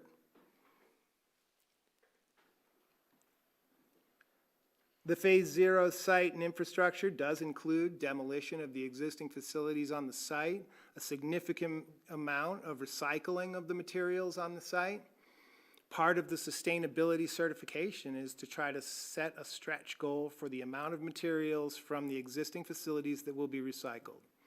More than likely, we'll have a minimum requirement of at least 75% waste diversion, and we'll be looking to set a goal of potentially 90%. We want to be able to deliver to the City Council both of those alternatives and weigh the cost of potentially going above and beyond and setting an example for the recycling of existing facilities.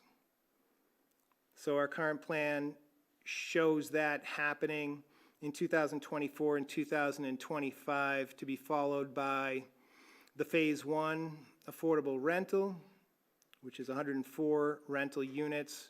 And yet to this point, we're planning that that would be done through public-private partnerships. And Phase 2 to follow thereafter.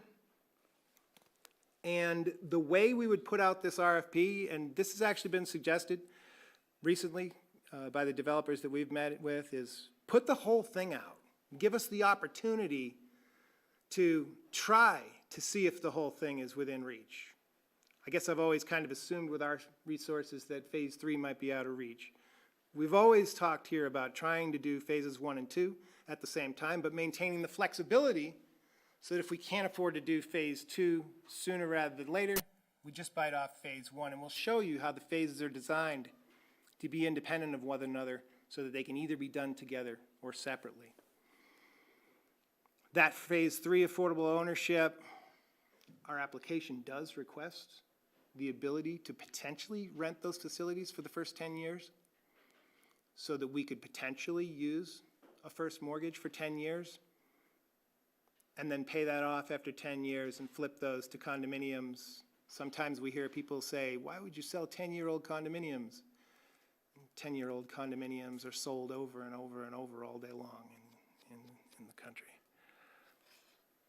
So given some of the flexibility with Phase 3, we're not trying to predetermine whether the city would act as a developer or there would be public-private partnerships involved in that. But because of the ownership component, we've run into insurance premium challenges, state of Colorado, challenges with condominium projects in the state related to development liability. So some flexibility there, again, in the application. Yes, so that $395 million of total investment over 277 housing units is based on a long-term phasing plan. And yeah, there are parts of that estimate where we are guessing at, what construction cost increases will be over time. But I can assure you, construction costs will increase over time. And again, Ward, your suggestion to potentially use debt to accelerate the pace, we're well aware that we can't build more housing with debt, but we can accelerate the pace of it and get it occupied. So numerous options, flexibility built in. So again, financial modeling. This slide just shows an example of sources and uses on a phased basis. There are some questions about whether or not we perform financial analysis. Sources and uses are commonplace in developments of this nature. This is only one example. We have development models that have lots of different sources and uses scenarios, and in this case, it's done on a phase-by-phase basis. Again, the city has several options for the implementation in terms of funding. Capital Asset Department and Finance Department staff have already reviewed some of those different scenarios. a debt scenario or one of some debt scenarios might require approval by Aspen voters. And it may be a good idea to ask voters to affirm the use of debt if the city does consider using debt on this project. And we can and should have those conversations here at this table after this plan development is approved. The debt scenarios will probably be more costly. There's no question about that, because people don't let you borrow money for free. But that depends on the prioritization of how long you want it to take to get people into these units. Don't forget, as we speak, there's still an affordable housing crisis out there. Bless you. The non-debt scenarios, again, they're doable. They make construction take longer. They make implementation of the project take longer. And during the time that it takes longer, construction costs continue to go up. So more financial analysis. There's some question, I guess, about whether or not we bother doing financial analysis. I get to work out my MBA from time to time. We've done an operational analysis in terms of feasibility, looking at the rents and incomes for 15 years of operating. Staffing analysis, sometimes we get questions about employee generation. We're looking at about 1 employee per every 80 units. Looking at comps throughout the state, not all on our own. We had a consultant help us with this who specializes in it. Looking at the net operating incomes, how much debt can these, I should say private mortgage debt, can these rent rolls afford? Proof of concept, just verifying that these developments pencil. Again, we should and we can and we should review all of these operations at this table, and I recommend that we do. But just FYI, we haven't shown you every inch of the due diligence that we've done on this project. And that leads us to some of the due diligence that we have talked about at this table, which is extensive. Some information about the Phase 1 environmental site assessment, which we look at to make sure that we don't have larger environmental problems once we start digging. The cultural resource inventory to find out whether or not there are cultural resources that need to be preserved on this site. The geotech subsoil study that tells us whether or not the soils are suitable for the structures. The traffic and airport noise impact assessment that we did. Bless. A significant amount of time and effort has been put into air quality. Talk about that a little bit. The transportation impact analysis is not something that we do voluntarily. It's a required part of this process. In fact, we're required to do a level 2 TIA. The demographic and market assessment, which underpins the income mix. We're across the street from the Aspen-Pickens County Airport. Had to do an airport obstruction evaluation, a glare analysis for the solar. And we've also done a resilience assessment, which relates to our sustainability certification, but it also relates to emergency response readiness.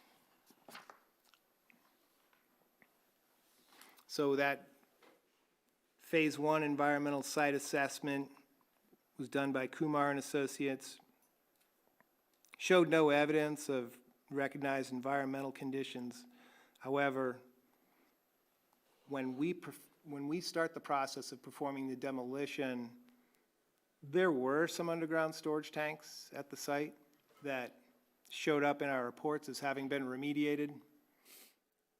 We plan to do testing on those areas just to make sure that the remediation is complete and that there's no further remediation that's needed. So we've identified, even though the environmental site assessment didn't say to do a Phase 2, we're going to do some additional testing, or at least we propose to. The cultural resource inventory showed that there's really no historic properties that are affected by this development. The key takeaway of the geotech study is that the buildings can be founded on these relatively dense gravel soils, not too different from what we see on the other side of Deer Hill in Burlingame, but we'll probably hit a bunch of boulders. Some big ones, too. So in terms of air quality, we've heard some questions, quite a few actually, with the proximity of the highway and the airport. We commissioned a study in 2022. It looked a lot like the same study that Pitkin County did at the North 40 Fire Station the year before, that looked for volatile organic compounds. And overall, in the conclusions of that report, the measured concentration of possible VOC air toxics using the sampling that was employed showed that concentrations were at safe levels and that no air toxics were observed on the sampling days at the site, none that would generate potential adverse health effects. But the report did point out that the sampling was done over a short period of time. And so we thought it was important to have that report peer-reviewed. And so our environmental scientist on the project, Leonard Slosky, did do earlier this year a peer review of that. And I think Kevin's report mentions some of this in terms of benzene in particular, but one of the things that we thought we should put into context was the overall conclusions of Leonard's peer review, and I actually walked the project site with Leonard yesterday. But Leonard said that based on the currently available data, the quality of the ambient air at the proposed lumberyard property is comparable or better than in downtown Aspen. And that comparison was done at Pepke Park. So he said there's no evidence of increased health risk from air pollution at the subject property, but he did go on to say that he wanted to recommend additional testing for benzene and for formaldehyde to increase his level of confidence in the ability to say that there are no adverse health effects. So we are currently under contract with air resource specialists to follow up on Leonard's recommendations. And we plan in the coming 6 to 8 weeks to do an additional 2 weeks of benzene and aldehyde sampling at the lumberyard site, to do PM1 monitoring. We talk here about PM10 and PM2.5 a lot. We've heard some other questions about ultrafine particles. So Leonard's recommending that we do some PM1 testing at the project site and at Pepke Park as a control. So we're under contract to do that. It's not particularly expensive. You know, sometimes we hear questions about air quality and environmental risk, and a lot of those questions say, well, the government didn't look deep enough. That's why they didn't find anything. Well, we're following up on the recommendations.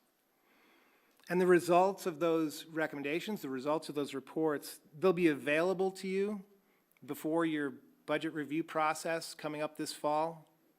So you'll have a go, no-go lever on the implementation of this project if we hear back any adverse reporting on this air quality testing. And Leonard's told us that he doesn't have huge concerns, he just wants to make sure.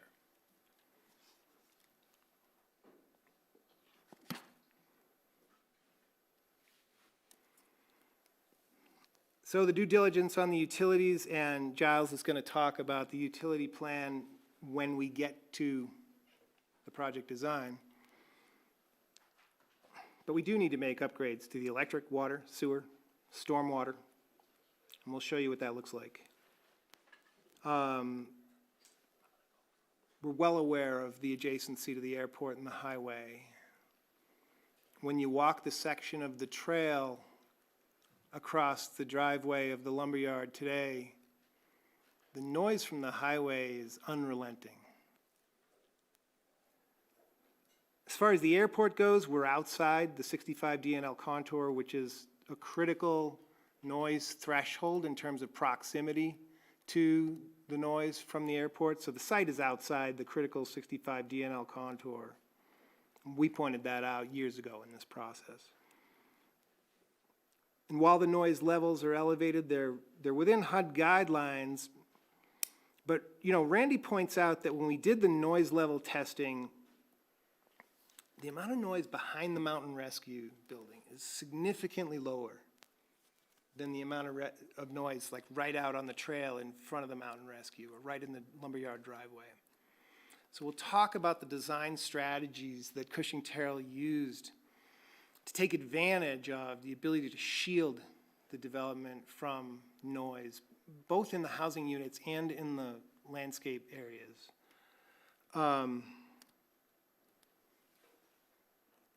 Yeah, so we'll talk about the extensive use of berms, carport structures, and building envelope strategies to reduce that noise. We had some similar concerns at 802 West Main Street.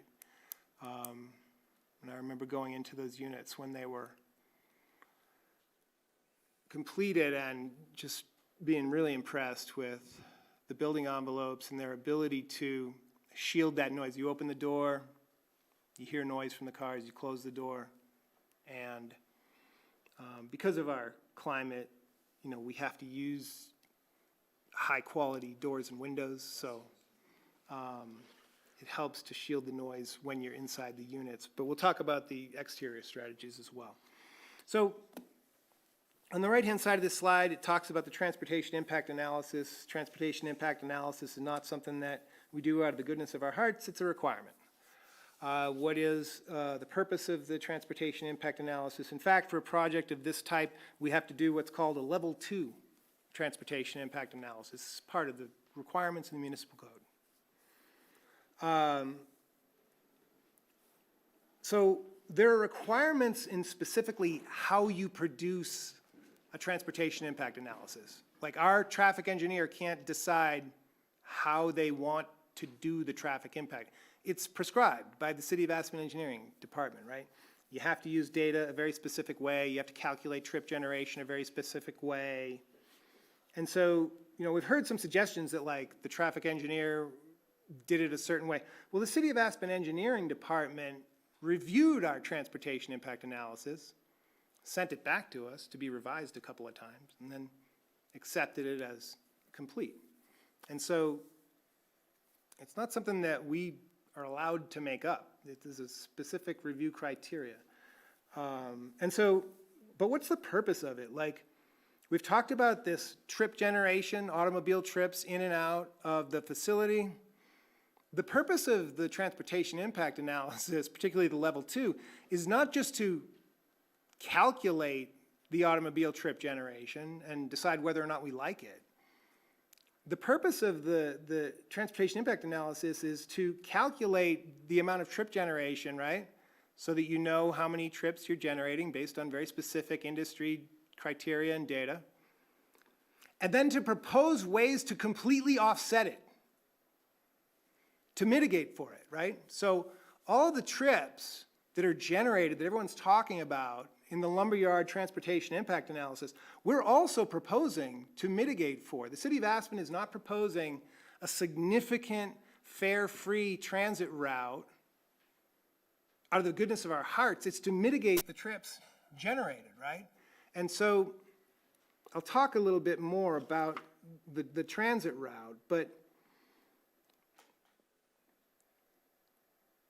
one of the things that we should talk about is that the transit route that's proposed is, again, something that's enviable by other municipalities, counties, and regions. Our ability to put in place this transit. I mean, Randy, you talked about how sometimes there are developments that you've seen where the developer continues to try to get away with the minimum and not mitigate for trips generated. The City of Aspen, and I'll talk about how we're going above and beyond, but there's significant measures being proposed as part of this project to mitigate the trips that are being generated. Now, that's in addition to the fact that by housing some 600 plus workers closer to where they work, you're reducing CO2 emissions due to commuter transportation by 500,000 pounds a year. plus we're mitigating vehicle trips.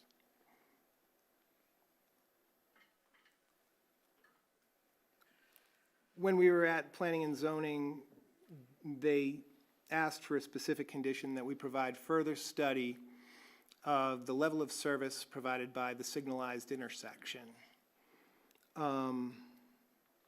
That further study is included in your packet, and I think Kevin's report will allude to that. The lumberyard and the lumberyard trips that are generated and the lumberyard intersection is not the source of the level of service C condition at the intersection. In fact, the Aspen Lumberyard driveway intersection will function at a level of service A at all times, except the morning peak hour on the lane into Aspen. At Harmony Road, there's a 2-to-1 merge.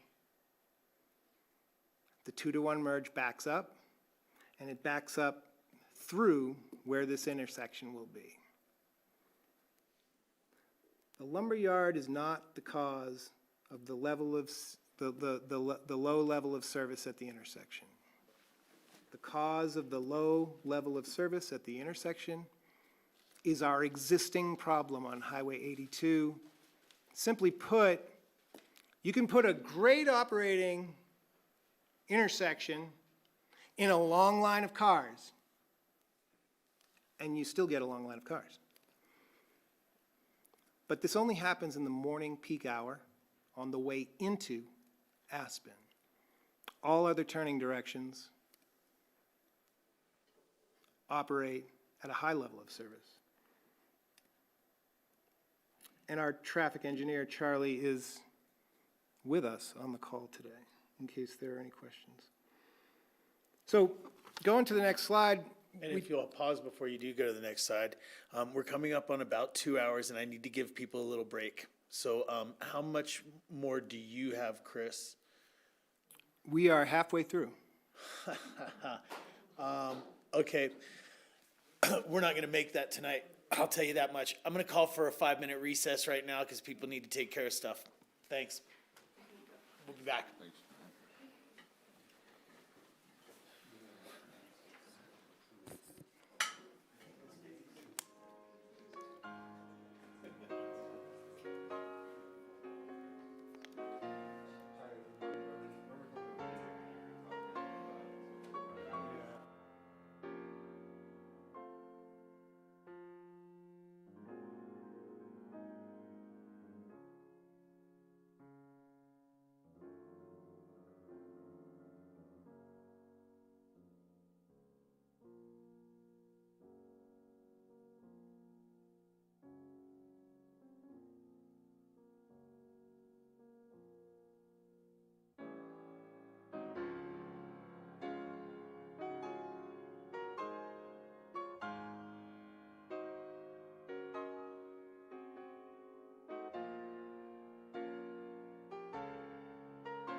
Thank you.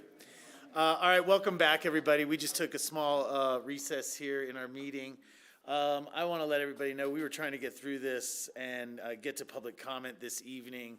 I have a feeling that we're not going to make it. So we're going to go ahead and finish this section of the presentation, and then we'll continue this item. And we'll take care of another item that is on our agenda, but you know, this needs our full attention. Getting late at night is no way to do this, and we have members of the audience that aren't still here. So just to let you know, if you're here for public comment, I apologize, but I don't want to keep you here any longer unnecessarily. So with that, Chris, if we could go ahead and finish up this portion, and then we're going to go ahead and continue this item. Thank you, Mr. Mayor. So we talked about the transportation impact analysis and the requirement to mitigate for the trips generated. In short, transportation demand management basically means how do you plan to mitigate for the trips generated by the development. Some of the key takeaways: the community outreach feedback that we've received is consistent with the recommendations from the City of Aspen transportation staff.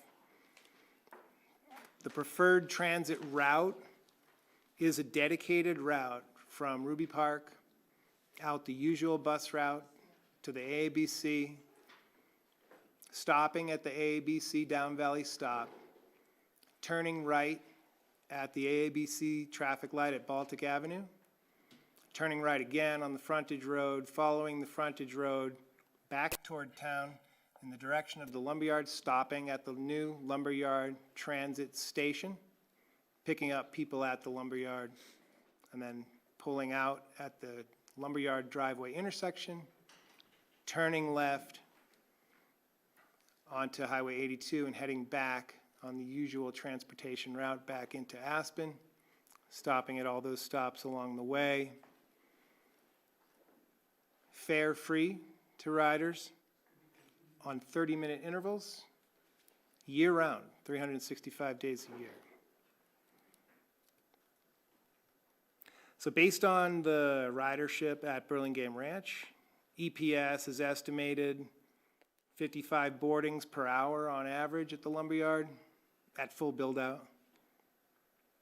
That's approximately 20% greater than what's needed to offset the trip generation impacts at the lumberyard development.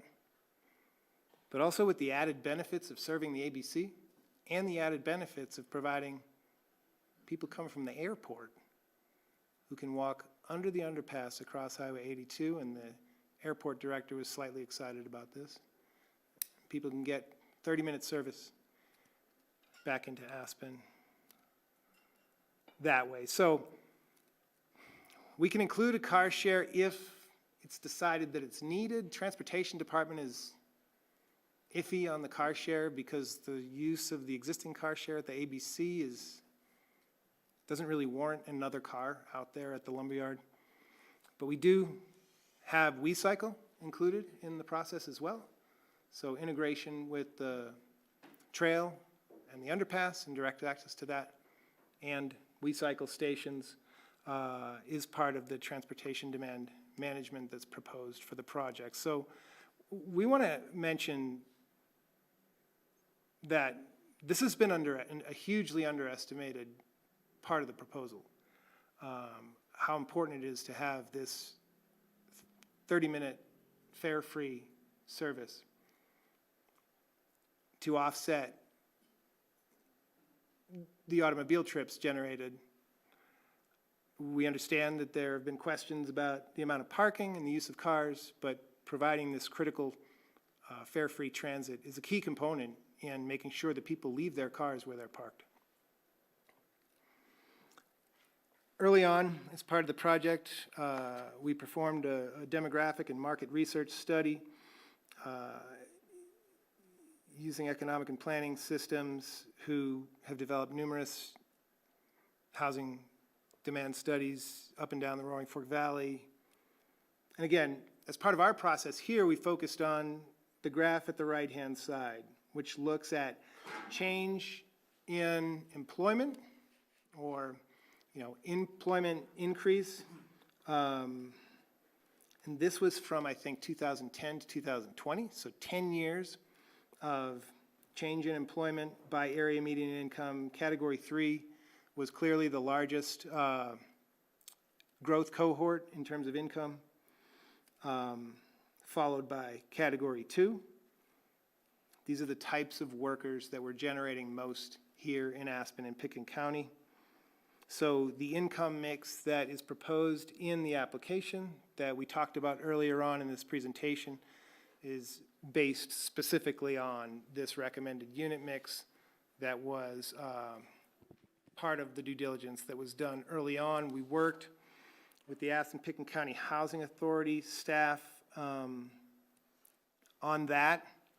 And actually, I should go back real quick, because one of the important requests that the Aspen Pickens County Housing Authority had for us was, could we put in our application flexibility related to the Category 1 and Category 2 units so that the Category 1 units are actually a Category 1 priority, but in the event that we can't find Category 1 people to fill them, then we can fill them with Category 2 people. There are cases, particularly with multi-bedroom units, 2-bedroom units, 3-bedroom units, where APSHA sometimes has difficulty finding households that meet the income limitations of Category 1 in 2- and 3-bedroom units.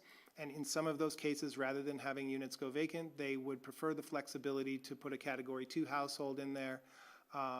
We felt as though, since your housing authority was recommending that we should, of course, include that in the application. And Lori, you were going to talk about this one. Our due diligence also included coordination with APSHA beyond just the unit mix, but also making sure that we met their requirements for livability. You'll note that our house unit sizes are generally conforming. We do have a slight variance in the 1-bedroom units, but we've addressed that because there is reduction criteria. Each unit has private outdoor space, but we also are providing significant storage space located outside of the units, closer to vehicles. We're also providing an efficient, flexible layout, availability of site amenities, open space, community rooms, and also we've got a number of unit location within the development, above ground versus ground level. And one of the reasons you're seeing larger unit sizes is we took an approach of repeatability. And so having a repeated unit that gets aggregated and from a 1-bedroom, plug a second one on for a 2-bedroom and 3-bedroom. And that's an important approach to achieve efficiency throughout the development. Additional due diligence was with the FAA, again, that neighbor being our airport. We did an airport obstruction evaluation, and through that process, our project was found to have no hazard, and this determination was made by the FAA. There will be subsequent steps that we will have to resubmit through points during construction, but on the outset, that was a good determination. Through that process, we were guided to coordinate with our local airport, particularly around the glare study. And while there were no requirements to do so, the request was made and we performed a glare study to evaluate the impact of the solar panels on the project. Again, the discussion was around the air traffic control tower primarily, and due to the location of the tower and the location of the panels, there is zero glare of any kind anticipated for the control tower. But we also ran it for runway 15 as well as southern approach to runway 33. So this was all coordinated information, and this report was shared with the airport manager, and it was accepted and no further questions. So that coordination has happened. I just want to also add real quick that the FAA obstruction evaluation also included an evaluation. It was actually separate from the evaluation of our buildings, but we also asked for the evaluation of a crane on site that would occur during construction. And we were looking for advice. The thing about cranes in the valley is you don't always get the crane you want. Sometimes you get the crane that's available. And so it was suggested to us that we just put in a 300-foot crane, and the way they do it is they look at the whole site and they move it to all corners of the site. And the FAA came back and said there was no hazard with a 300-foot crane either. That's great. We also, as part of our sustainability strategy, we performed a resilience assessment and also opportunities within that. One of those was a kind of cultural and community investigation, and through that, we were interviewing potential residents. And that identified 3 themes: dignity, access to nature and the outdoors, and connection and community is what our residents are looking for.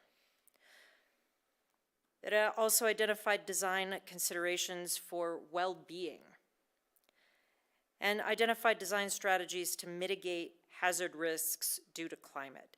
And those were all those pieces that went into the design of the project to focus on things that would be for well-being, things for resiliency. We'll get into filtration and HVAC so that resiliency during climate impacts, wildfire, when your outdoor air quality is not great, how that indoor air quality remains good.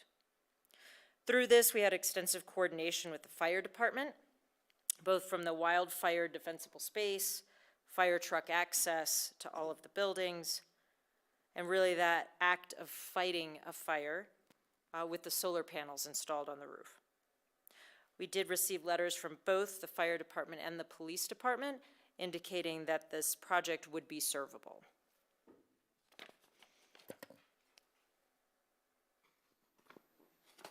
So this brings us to the present. Where are we now? That's all the background for everything that went into the contents of the design and the development application. From this point in the presentation, we jump off into the contents of what's being proposed as far as the design. So if you were looking for a specific stopping point, this might be an appropriate one. All right. Thank you for that, Chris. Ben, any comments? For council's direction, we're ready to do a presentation at a continued date if necessary. Great.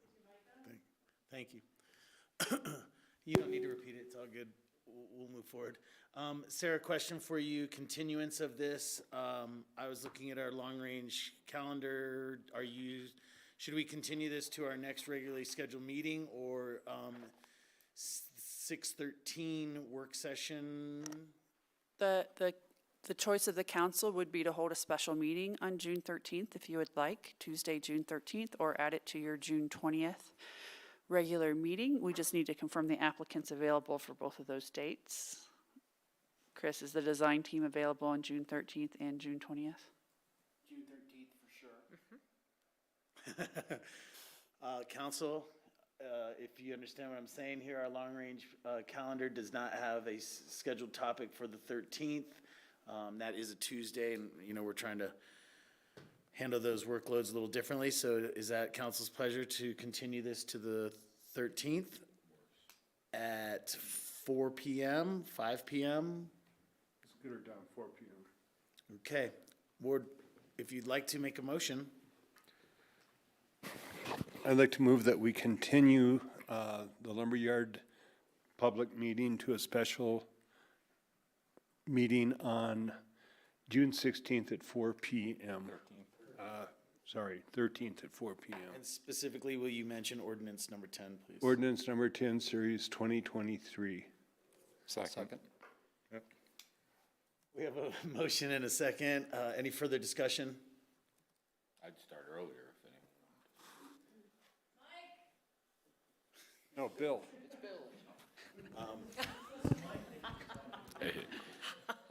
Happy to start at 3 or or earlier if there's any interest in that. Sarah, what do you think? We're at council's pleasure. Staff's already here. The applicant's going to already be in town. So it's really your pleasure of your schedules, whether you wish to start earlier in the day. 3 works. Are you okay? Ward? I think so. The sooner we start, the sooner we end.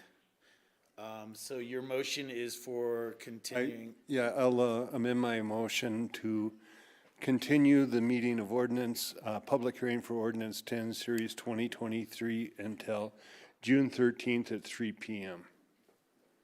I'll second that. We have a motion and a second. Any further discussion? Could we have a roll call vote for the continuance of ordinance number 10 until June 13th at 3 p.m.? Counselor Doyle? Yes. Counselor Guth? Yes. Counselor Howenstein? Yes. Counselor Rose? Yes. Mayor Tory? I'm a yes. Thank you guys so much. We appreciate it. As somebody shared with me on our brief recess, that they were very intrigued and appreciative of how detailed and how much in depth this presentation went. So while it may be taking us a while, this is very important, and we do appreciate you, and we appreciate your understanding. Thank you, Giles. And we get to see you again in a week. Yes. Thank you. Thank you very much. Right on. Thank you guys so much. Council, we have one more item that I'd like to take care of tonight, and that is the board and commission appointments. We need to get those people seated and working. So we want to take care of that. The discussion of draft council goals, we will pick.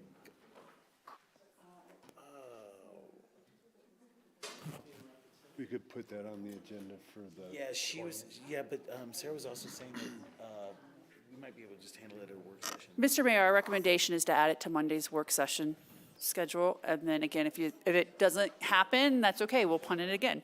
The goals discussion? Yes, I do not recommend putting it on the special meeting on the 13th. Okay. If you want to keep it in the next few weeks, the other option is you could put it to June 20th. Again, this is a draft that we need feedback on. It's not, we're not asking you to adopt anything right now. Okay. So we have it for consideration anyway. Then we're amenable to your scheduling of it for a work session if you'd like. Okay, we'll add it on to the meeting on the 12th, and if we get to it, no problem. If the schedule does not, let that happen too, once you get through the West End and some of the other items on the agenda that night. Thank you so much. All right. With that, we're going to come to our board appointments. Let's see if I can pull this up. All right. Council, we had 2 rounds of interviews for boards and commissions. I had asked for your input or your feelings on preferences and appointments, but we need to conduct this in an open meeting, just for transparency's sake, just to be honest. And so we're going to go through these, and we will talk out a little bit of where that support is, and we'll make these appointments tonight. I'm going to go in order. So jumping right in with planning and zoning, there are 3 regular appointments available and 2 alternates. Our applicants were Ken Canfield, Eric Knight, Marcus Blue, Tracy Sutton, Alexandra George, and Maza Pitt. I can share with you that through the input that I've received, the 3 regular members were supported by a majority of council as Ken Canfield, Eric Knight, and Marcus Blue. And the alternates were appointed as Tracy, or there was a majority of council support shared of Tracy Sutton and Maza Pitt. And so for tonight's clarity, I need to set forth that slate. We can have discussion, and then we will affirm it here. So that is what I have heard as feedback, and if there's any discussion at this point, I'd take that. No discussion here. My only discussion, Tori, would be, and does not imply that I don't trust your process. It's just difficult for me to comment on it without knowing the tallies of who, not specifically who voted for what position, but, how many votes were there for a given person for a regular seat versus an alternate seat. I can't really give you any meaningful feedback without understanding those tallies. And what happens if someone voted for somebody as a regular seat? Yep.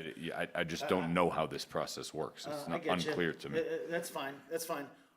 If you need more clarity than that, then we can go through these one at a time. So what I'll do now is I'll ask you for your support of Ken Canfield for a regular member.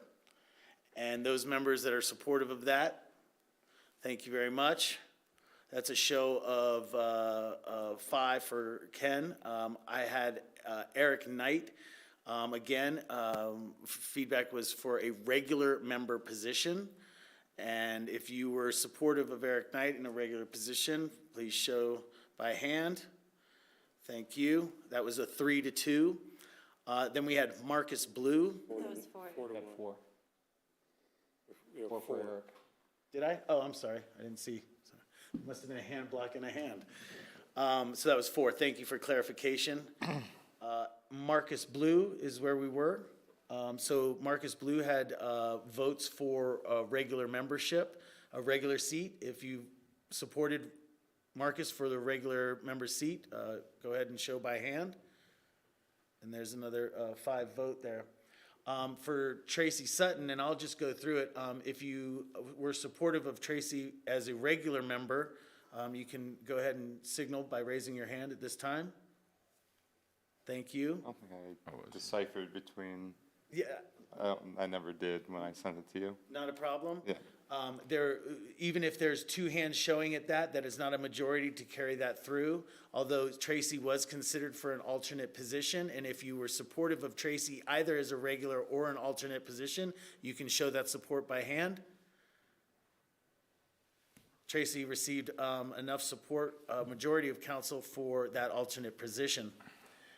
Alexander George was considered for both regular or alternate position. If you supported Alexander George for either one of those positions, you can show that support by a raise of your hand. There was not a majority of council for Alexander George at those positions. And then the last one was Maza Pitt. Maza Pitt received support, well, I'll say it once again, whether you supported her for regular or alternate, would you please show that support by a show of hand? And she did have delineation by some council members for alternates. So the support was shown for Ken, Eric, and Marcus Blue as regular members, and Tracy Sutton and Maza Pitt for alternates for planning and zoning. Historic Preservation Commission, we have 1 regular member and 1 alternate.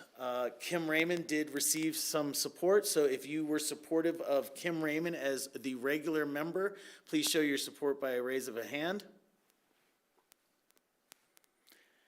Thank you. And that was for the regular member position of 4. So she would move forward. For the alternate position, Riley was also shown some support by members. So if you supported Riley for the alternate position, would you please show that support by a raise of a hand? Thank you. Riley will be, Kim Raymond will be our regular member. Riley Warwick will be our alternate member for HPC. Next Generation Advisory Board, Bailey Everhart was our only applicant for the regular member, and she did receive some support. If you supported Bailey, would you please show that support by a raise of a hand? There are 5 members. Kids First Advisory Board, there's 1 alternate position available. Sarah Lowe did have some support for that position. If you supported Sarah for the Kids First Advisory Board alternate position, can you show that support by a raise of a hand? Thank you. That was a show of support of 5, so that she will take the alternate position for Kids First Advisory Board.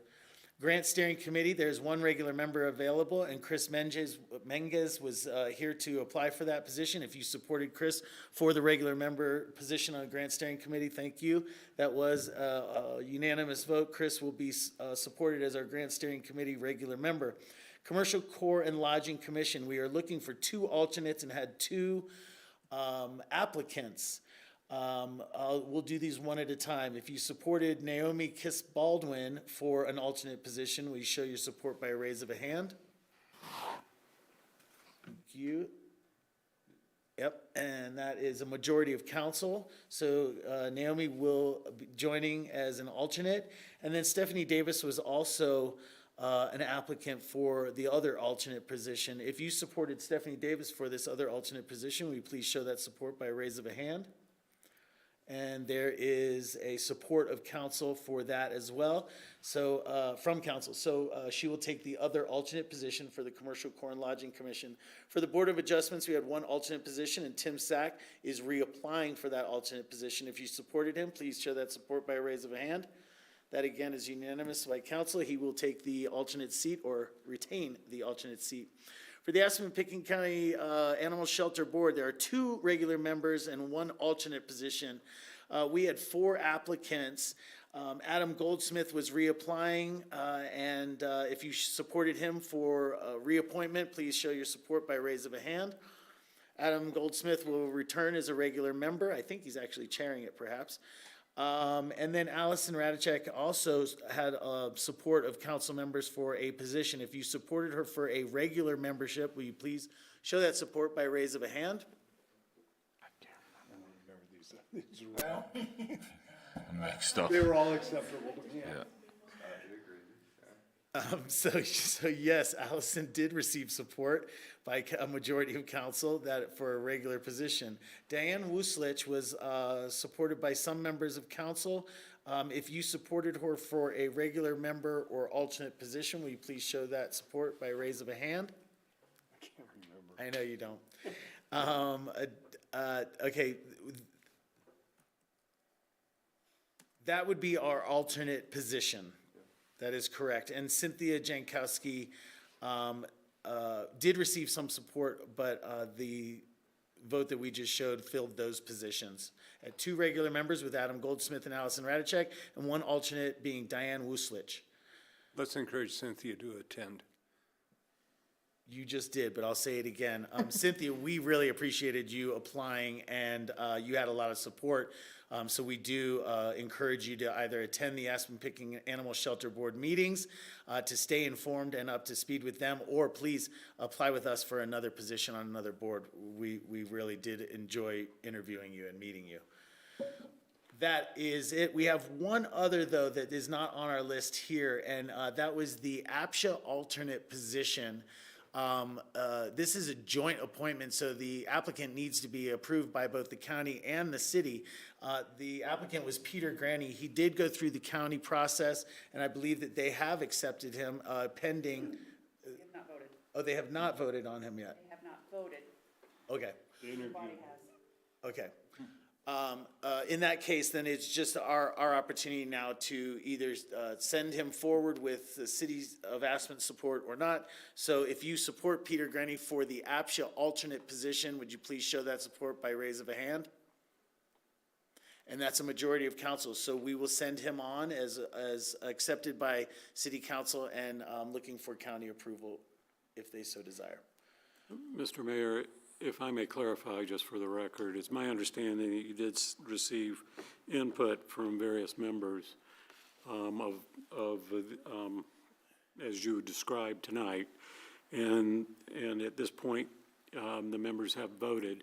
I would suggest that there was a motion by council to affirm the straw polls that you guys have just taken for the record. I don't know who was, maybe Nicole was keeping notes of everybody, or you can just affirm what you did. I think I could go through it and do it. We'll take that by motion.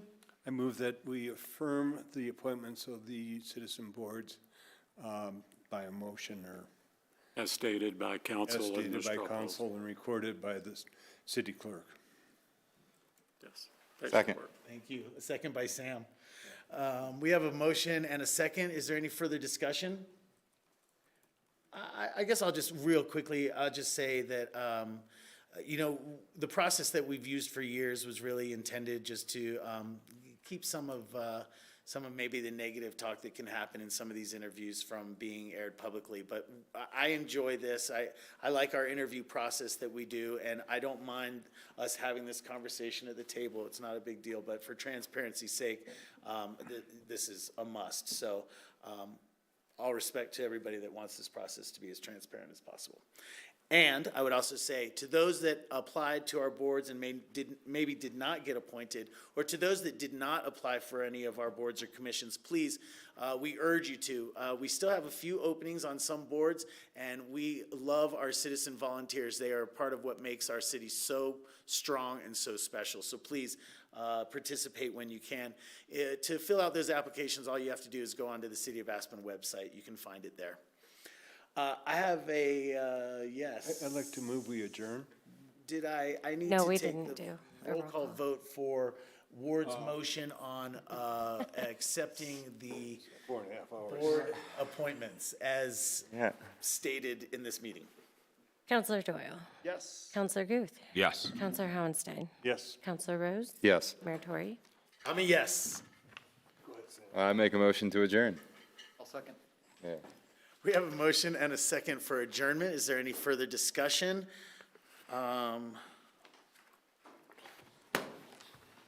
We continued an item from this meeting. Do we need to continue this meeting? No. So we can adjourn with that item moving forward? You've continued ordinance 10, is it? Yes, the public hearing on To ordinance 10. June 13th. Correct. You could continue this meeting until June 13th if you wanted, or you could just notice it as a special meeting with that item. And you do not need to do your normal email. You can ask for a motion to conduct a special meeting on June 13th. And I will not be present, by the way. You have completed the request by the direction of the motion. Thank you. You don't have to do anything else. Thank you. Well, We have I a kinda motion. like the motion. But I can also, no, I will send the email. I will request the special meeting. We have a, Seasick from all this motion. we have a motion and a second for adjournment. Can we have a roll call vote, please? Counselor Doyle. Yes. Counselor Guth. Yes. Counselor Howenstein. Yes. Counselor Rose. Yes. Mayor Tory. Yes. Thank you. Wow, look at you two. You Thank you, almost went Grassroots, out. as always, and thank you to Amy back there. No, nope. Thank you.